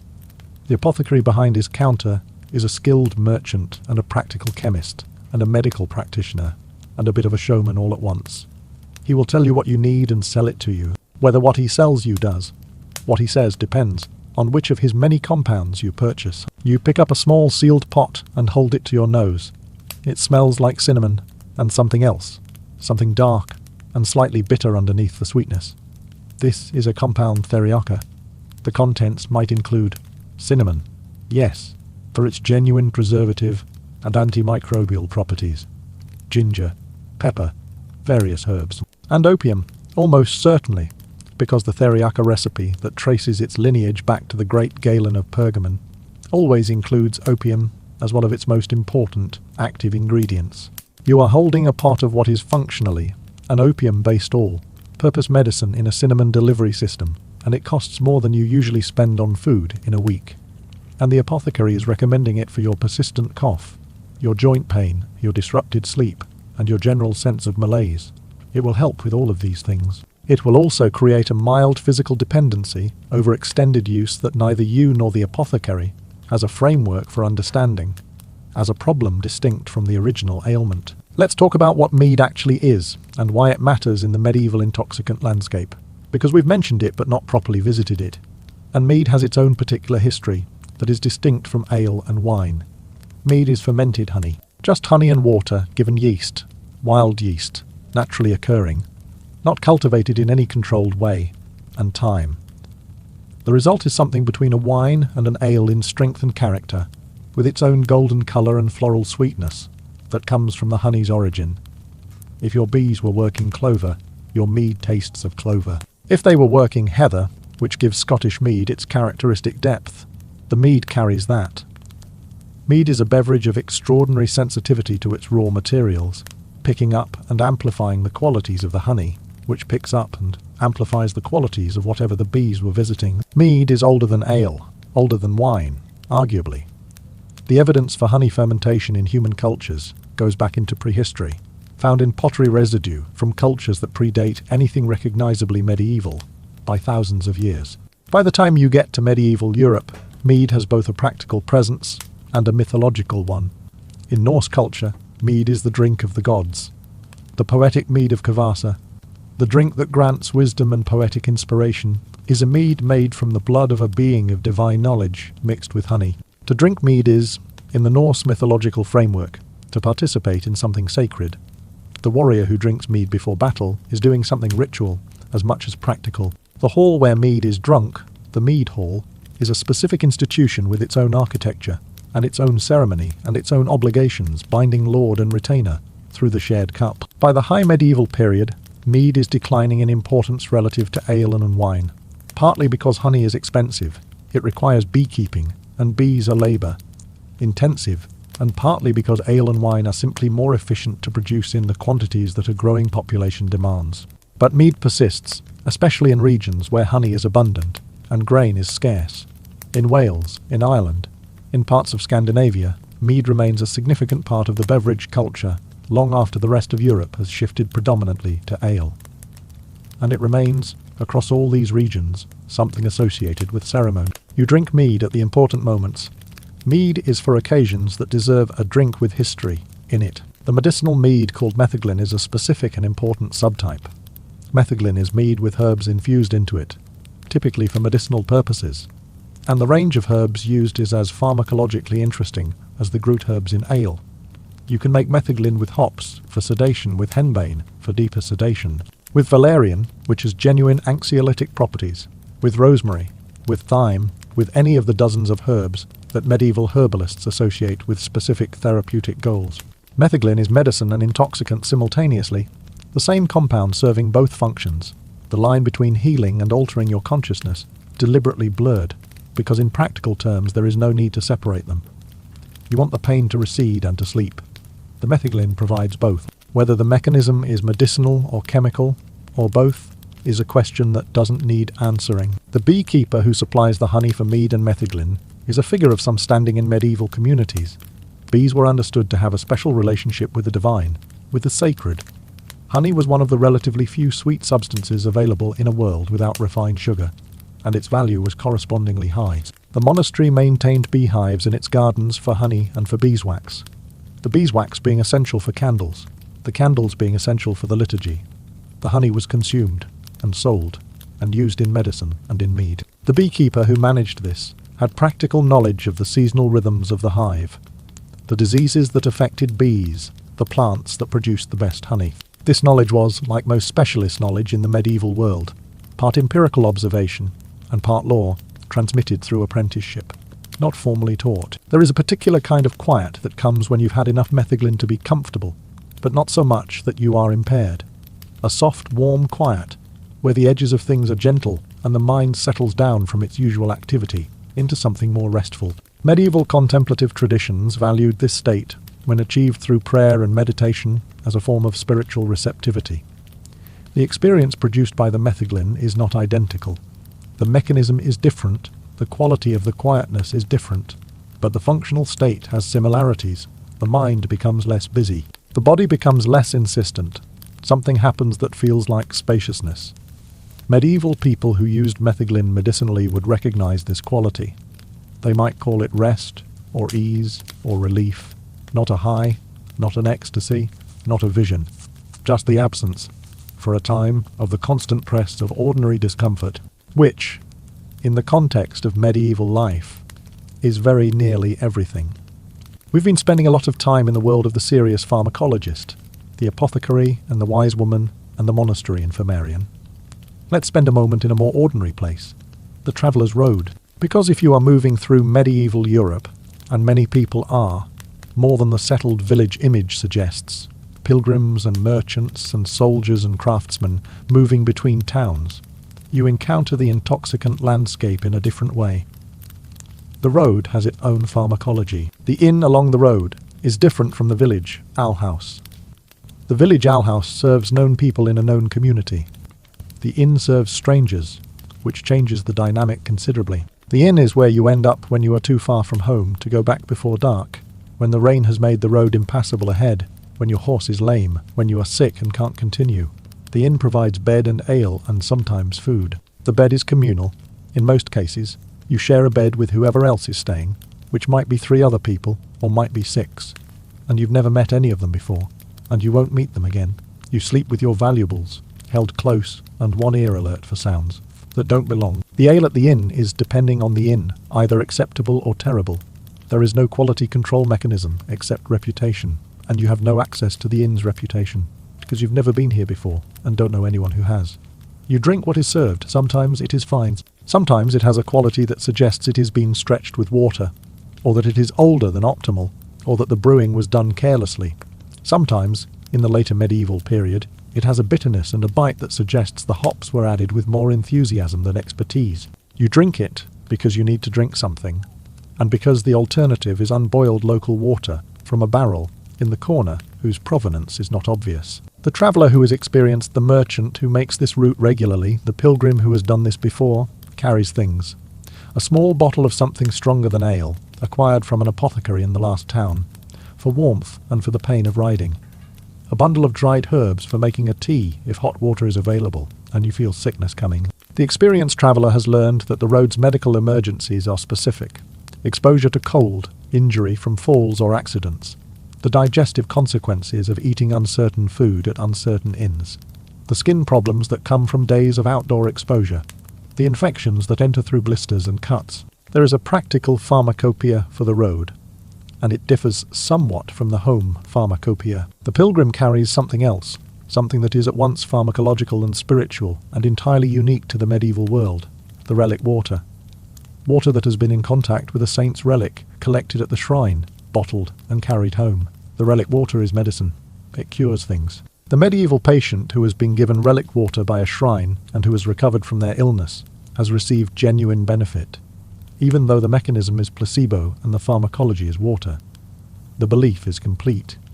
The expectation of cure is powerful. And the compounds in certain shrine waters, some springs near shrines have unusual mineral content, might occasionally have actual physiological effects. The boundary between religious medicine and chemical medicine is not clear in the medieval mind and doesn't need to be. What works is what works, and faith produces outcomes that the skeptic can't fully explain. Let's return to the substances that do the heavy lifting and acknowledge something that medieval pharmacology knows empirically even without the theoretical framework. Combinations matter. The way one substance interacts with another can amplify effects dramatically, or produce effects that neither substance produces alone, or create something dangerous that each component alone would not produce. Medieval medicine understood this, in practical terms, not in the way we understand drug interactions now, but through the observed pattern that certain combinations of preparations produced unexpected results. The patient who was given both the henbane preparation and the opium preparation did not simply experience the sum of the two effects. Something different happened, something more powerful and less predictable. The apothecary's art, at its most skilled, involves the management of exactly this, the combination of components in ways that produce specific desired effects, while avoiding dangerous synergies. The good apothecary knows which compounds amplify each other and adjusts his doses accordingly. The less skilled or more greedy apothecary, or the patient who self-medicates using compounds from different sources without anyone supervising the combination, produces the problems that show up in medieval medical texts as cautionary example. Take the man who took his physician's preparation for joint pain and then drank heavily at a feast because it was a feast day, and you drink at feast days, and the interaction of the alcohol with what was in the preparation produced something that nobody anticipated, and he didn't wake up. This happens. The records note it. The mechanism isn't understood, the practical lesson. Take these two things together carefully. Filters into folk knowledge. The woman who knows about herbs, the wise woman, or the skilled alewife or the monastery infirmarian, with decades of experience, carries in her head a map of these interactions, incomplete and imperfect but real. She knows not to give henbane to someone who is already heavily intoxicated. She knows that mandrake and opium together go too far toward the dangerous end. She knows that certain herbs potentiate others, and certain herbs work against each other. This is not theoretical pharmacokinetics. This is pattern recognition developed through watching what happens. It is medicine in its most primitive and most genuine form, paying attention to outcomes and adjusting accordingly. Without the math, without the mechanism, with nothing but observation and memory, and the willingness to be honest when something didn't work as expected. The honesty required to be a good practitioner in this environment is significant because the easier path is always available. Attribute the failure to the patient, to God's will, to factors outside the practitioner's control. Medieval culture provides abundant theological cover for medical failure. The patient wasn't worthy of cure. God needed them in heaven. The poison was already too advanced when treatment began. These explanations are available and they're used. But the practitioners who actually improve their outcomes over time are the ones who override the comfortable explanation and ask, what did I do and what happened? And is there a connection? This question, asked quietly and persistently in monastery infirmaries and apothecary shops across medieval Europe, produces, over centuries, the accumulated empirical knowledge that eventually becomes the foundation of something more systematic. It is getting late now. The alehouse is winding down, or the feast has reached the point where the fire is lower and the singing has stopped because people have simply run out of energy. Some people are already asleep where they're sitting, which is a medieval alehouse thing that happens when the ale and the warmth combine with the exhaustion of a working day. Someone will nudge them awake eventually, or they'll sleep there until morning. The alewife is tired. She has been on her feet since before dawn, brewing, pouring, managing the evening's social dynamics with a practiced calm of someone who has seen every variation of human behavior that alcohol can produce. She'll be up again in a few hours to start the next batch. This is her life. This is what she does. You make your way outside. The cold air hits you immediately and comprehensively. You'd forgotten, in the warm fog of the alehouse, quite how cold it was. It seems colder now by contrast. The stars are extraordinary, the way they always are when there is no artificial light for miles, and you stand in the dark for a moment, just looking at them, which you almost never do because you are almost always inside or asleep or working by the time it is dark enough to see them properly. The ale is still warm in you, keeping the cold slightly at bay. Your feet know the way home. You've walked this path 10,000 times, so you don't need to see it clearly to walk it. Tomorrow, there is work. There is always work. The joint pain will be back in the morning, along with the cough and the cold and the specific weight of everything that is your existence. But tonight was tonight, and the ale was good, or good enough, and you laughed at something, and the warmth of the alehouse held the dark back for a few hours. In the accounting of medieval life, where pleasure is scarce and hard-won, and always borrowed against tomorrow's labour, this is considerable. This is the return on the investment of surviving another week, another month, another season. This small, chemically assisted, socially organised, theologically contested moment of relief. This is what medieval intoxication was for. Not escape. Relief. The two are different, and medieval people knew the difference, even if they didn't have the words for it. And somewhere in the monastery on the hill above the village, the bell is ringing for night prayer, and the monks are filing into the cold church in their robes, and the infirmarian is checking on the patient in the third bed from the door who has been feverish all week, and the cellarer is making a note about how much wine remains, and whether it will last until the next shipment. And the wise woman on the edge of the village is putting out her fire and checking the pots on her shelf, the dried henbane and the mandrake root and the tincture of poppy, all carefully sealed, all waiting for the next person who comes to her door with pain they can't live with, which will probably be tomorrow. And the alewife is cleaning up and calculating how much grain she has left, and what the next batch needs to be, and whether the green branch is still over the door, or whether she needs to put up a new one. All of them, in their different ways, doing the same thing. Managing the gap between what life offers and what human beings can bear without relief. Finding in the plants that grow in the fields, and the grain that ferments in the barrel, and the honey that the bees produce in their mysterious society, the compounds that bridge the distance. Not all the way, never all the way. The distance is too large for that, but far enough to sleep, far enough to work tomorrow, far enough to face the next morning without having broken completely against the weight of everything the previous day contained. This is medieval intoxication. This is the whole of it, the theology and the pharmacology, the wise woman and the monastery physician, the alehouse on a feast day, and the patient in the infirmary bed, the henbane in the groot ale, and the opium in the theriaca, and the mandrake root in its clay pot on the apothecary's shelf. All of it connected by the same thread, the human need to feel different than you feel, to be somewhere other than where you are, to have the pain be less for a while, and the world be softer, and the morning be something you can face when it comes. Medieval people found this where they could. They paid the prices their era charged, and they kept looking, because the alternative was not looking, and not looking is not something human beings are constitutionally capable of for very long. The night is long, the ale is warm, the stars are out. Sleep well. There is one more thing we need to talk about before the night is fully over, and it is something that connects everything we've discussed in a way that takes a moment to see clearly. It is the question of what medieval people believed was happening to them when they got high. Not what was actually happening, not the pharmacology, what they believed in their own framework about the experience. Because the belief shapes the experience at least as much as the compound does, and the medieval belief system around altered states of consciousness is rich and strange and genuinely illuminating about both the culture and the substances. Medieval people don't have a concept of recreation that maps cleanly onto the modern sense. The word itself, in its Latin origin, means restoration, renewal, the refreshing of something that has been depleted. Recreation in the medieval sense is what you do to restore yourself so that you can return to your work and your duties more effectively. It is functional, not purely self-indulgent. The feast day is recreation in this sense. You rest from labour, you replenish with food and drink, and you return to labour, afterward restored. The ale in the alehouse on an ordinary evening is recreation in this sense. You decompress from the day's difficulty, and you go home and sleep better than you would have otherwise, and you wake up capable of doing it again.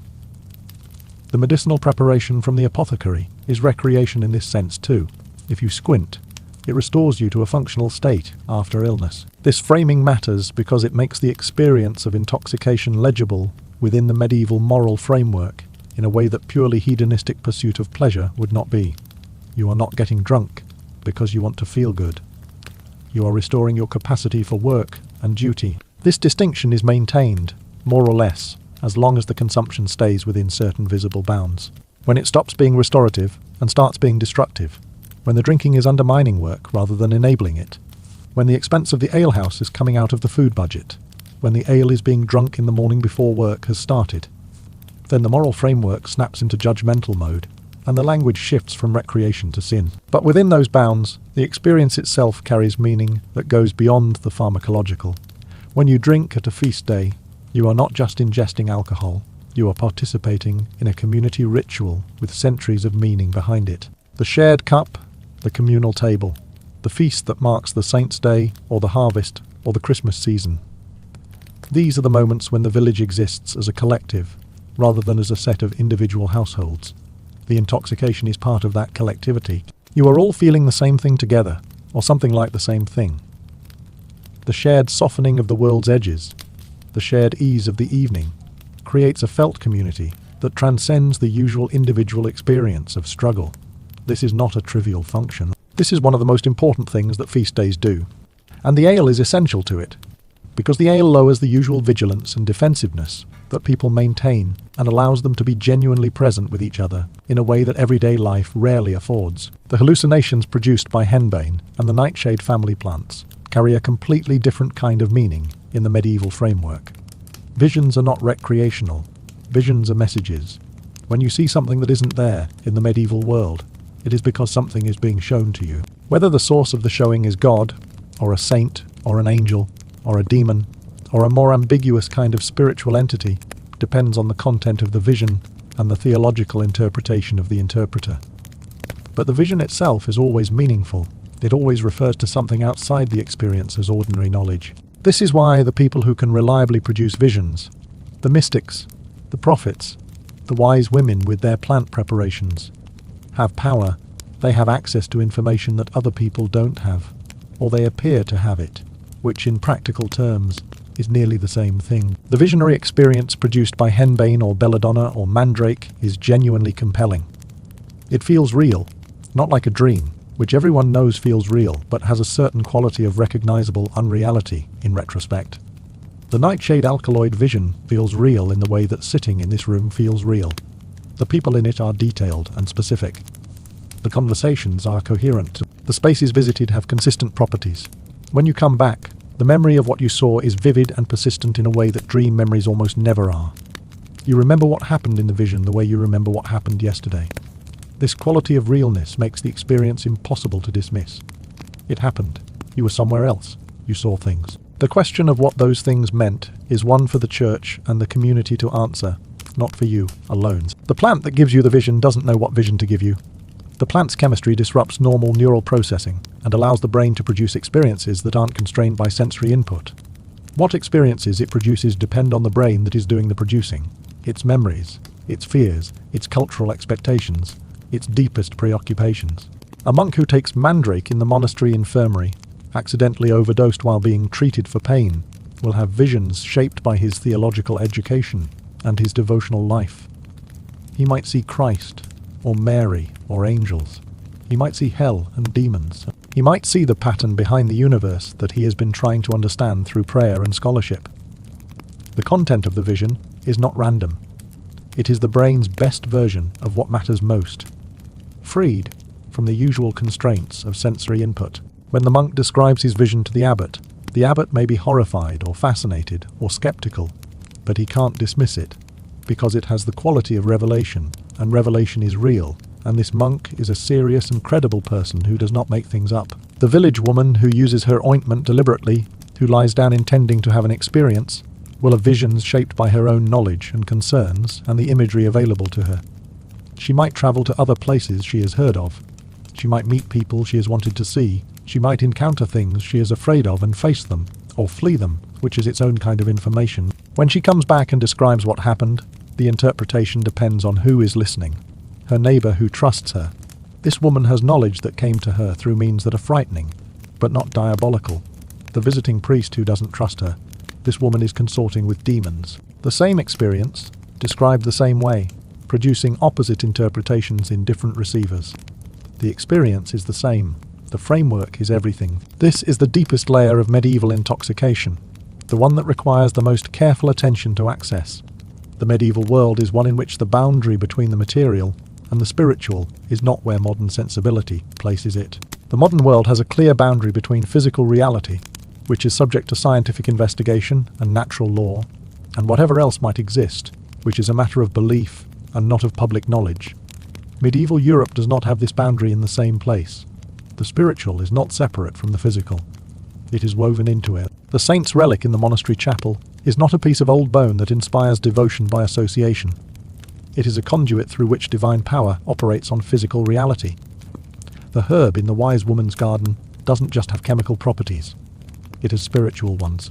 It is part of a creation that is simultaneously material and meaningful, and the compounds it produces when you brew it or extract it or apply it to your skin operate on both levels at once. In this framework, the experience of intoxication is never purely chemical. It is always also spiritual. The dream that comes from the mandrake draught might be God's message or the devil's deception, but it is not just your brain doing something. The vision induced by the flying ointment might be genuine travel to real places or demonic illusion, but it is not nothing. The sense of connection and ease and community that comes from sharing ale on a feast day is not merely the pharmacological effect of ethanol on the central nervous system. It is the grace of God working through what creation provides, giving his people a brief respite from the suffering of fallen existence. Everything means something. Everything points beyond itself.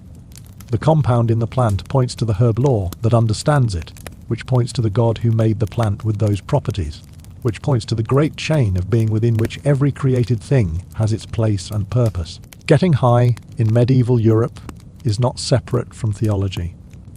It is, inevitably and inescapably, part of it. This doesn't make the experience holier than it actually is. It doesn't mean that the man stumbling out of the alehouse after too many cups of henbane ale is having a religious experience equivalent to the mystic in the monastery cell. But it means that even the stumbling man exists within a frame in which what he experienced was meaningful at some level, was connected to something larger than the interior of the alehouse, was part of a world where the seen and unseen interpenetrate. He might not articulate this. He almost certainly can't articulate this. But it is the air he breathes, the water he swims in, the assumption behind every other assumption his culture makes. The alehouse is in the world. The world belongs to God. The ale is made of God's grain. The warmth it gives is God's warmth, however indirectly delivered. Even this, even the stumbling and the singing and the lost hours of the evening, even this is not entirely outside the sacred. It is just at the far edge of it, where the sacred shades into the questionable and the questionable shades into the sinful, and drawing that line is the priest's job, and he is doing it as best he can with the tools he has. You might wonder at this point whether any of this is better understood from a position of sympathy or judgment, whether the medieval approach to intoxicants was wise or foolish, more functional than our own or less. This is a question you are allowed to have, but it is probably the wrong question. What medieval pharmacology was adequate. It was adequate to the conditions it existed in, with the knowledge available, with the compounds accessible, with the need being addressed. It wasn't good enough. People were harmed by it regularly. People died from it. People were accused of impossible things because of what others assumed their plant use meant. People became dependent on things without any framework for understanding the dependence. People experienced the disaster of ergotism without ever understanding that the grain was the cause. The inadequacy is real, and its consequences were terrible, but the need it addressed was real too. The pain was real. The exhaustion was real. The need for community and shared experience, and the temporary release from the relentlessness of hard existence was real. Medieval intoxication was a rough, dangerous, inadequate, and sometimes beautiful attempt to address genuine human needs with the tools available. Every era does this. Every pharmacological tradition in human history is a version of this. The chemicals that are available applied to the needs that are present, with the knowledge that exists at that moment, producing a mixture of benefit and harm that is never perfectly calibrated, and never will be. Medieval Europe's version happens to be made of henbane and ale and mushrooms and nightshade, and the specific theological framework of a Christian culture in the grip of profound uncertainty about almost everything. Our version is different. Not unrecognizably different, just different. One last thing before we're done. One detail that you should carry with you from this particular evening's journey into medieval history, because it is specific and concrete, and it connects what we've been discussing to something you can actually visualize. In the British Museum there is, or was at last accounting, a medieval wooden object, a carved figure, obviously old, clearly of some ritual significance, carrying traces of a compound in its crevices that has been chemically identified. The compound is a nightshade alkaloid. The figure was used for something involving a nightshade preparation. Nobody knows exactly what. Nobody knows who made it, or who used it, or in what context, or whether the use was medical or spiritual or something else entirely. It is evidence without context, a data point without a story. The story that surrounded it, the person, the occasion, the intention, is gone. Medieval history is full of these gaps. The compounds are sometimes recoverable. The lives they moved through are mostly not. But tonight you've gotten a little closer.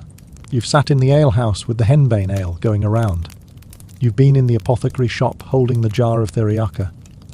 You've been in the monastery infirmary accepting the draught from the quiet monk. You've stood in the dark outside the village woman's house while she checked her pots. You've walked home under the extraordinary medieval stars with the ale still warm in you, and the cold doing what the cold does, and the morning already forming itself in the future, patient and inevitable. You know a little more about what it was like. Not everything. You can never know everything about a world this far gone, but something, and something, as any medieval peasant could tell you, is considerable. Sleep well. The night is long and you've earned it, and tomorrow can wait. There is, of course, one population we haven't spent nearly enough time with, and that is the children. Not because children in the Middle Ages were using henbane or mandrake or opium preparations recreationally. They weren't mostly, or at least the evidence for it is thin. But because children in the medieval world are the most transparent example of what ordinary daily chemical exposure looks like when nobody's making a choice about it. The 3-year-old who gets small ale with breakfast has not decided to consume alcohol. The choice has been made for them by the same empirical logic that drives everything else in medieval pharmacology. This is safer than the alternative. We know this because we've observed the outcomes. We proceed accordingly. The 3-year-old doesn't know any of this. The 3-year-old just knows that the morning cup is warm and slightly sweet, and that after it the world has a pleasant quality that it doesn't always have without it. Medieval childhood has its own pharmacological landscape. Children with colic, which is essentially universal, receive preparations to calm them. Preparations containing herbs with sedative properties. Sometimes small amounts of distilled spirits, if the household has access to them. The opiate preparations given for pain and for cough are given to children as well as adults, adjusted for body weight in ways that are impressionistic rather than precise. The child who won't sleep gets something to help them sleep. The child in pain gets something for pain. The child with a persistent cough that might be the beginning of something serious gets opium, containing preparations designed to suppress the cough reflex, which works brilliantly at managing the symptom and does nothing about whatever is causing it, and sometimes sedates the child more than intended. These things happen. They're documented in enough cases that medieval physicians begin developing a concern, partially and imperfectly articulated, about giving too much of certain preparations to very young children. The concern doesn't crystallize into anything like a systematic pediatric pharmacology, but it is there, gestating, in the practical wisdom of the practitioners who see enough small patients to start noticing patterns. The child who grows up in a monastery or a wealthy household is exposed to a different pharmacological environment than the village child. The monastery child, the oblate given to the monastery in childhood for a religious vocation, grows up in a community where medicinal knowledge is more systematic, where the infirmarian has more training and more resources, where the wine ration from childhood onwards is a managed and considered thing rather than an improvised daily necessity. The aristocratic child whose household employs a trained physician grows up with access to the full range of elite medieval pharmacology. The village child grows up with whatever the alewife provides, and whatever the wise woman has in her garden, and whatever the parish priest's limited medical knowledge can offer. The gap between these experiences is significant, and the outcomes differ accordingly. But all of them share the same underlying relationship with the altered state. All of them grow up in a world where consciousness is modified regularly by substances, where this modification is normal and expected and mostly unquestioned, where the line between medicine and food and intoxicant is blurry at the edges, in ways that nobody is particularly motivated to sharpen. The medieval child learns as naturally as they learn anything, that certain things change how you feel, that the ale makes the cold less cold, that the preparation from the wise woman makes the pain less sharp, that the feast day has a quality that ordinary days don't have, partly because of the food and the company and the fire, and partly because of what is in the cup. This knowledge doesn't need to be taught explicitly. It is ambient. It is just part of what the world is like. And when those children grow up, they carry the knowledge with them and add their own layer of observation to it and pass it forward to their own children, and the chain continues.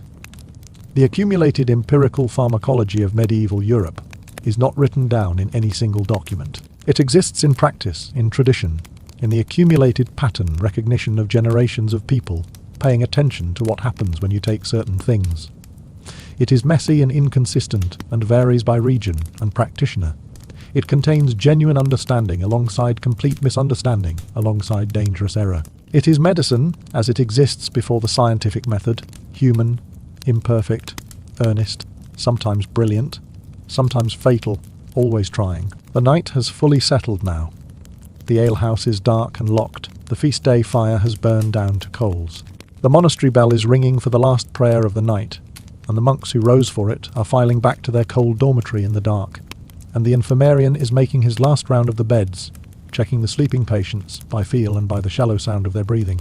Everything is quiet in the way that medieval nights are quiet, which is a different quality of quiet from modern nights, because there is genuinely no background mechanical hum, no distant traffic, no electrical anything, just the wind and the sound of animals, and the occasional creak of a timber frame settling in the cold. The stars are the same stars they've always been, and they will be the same tomorrow, and the village will wake up tomorrow and begin again. But tonight was tonight, and in the cup and the jar and the carefully tended garden behind the house, and the monastery's pharmacy shelf and the alawife's brew, and the long tradition of knowing what plants do and using them accordingly.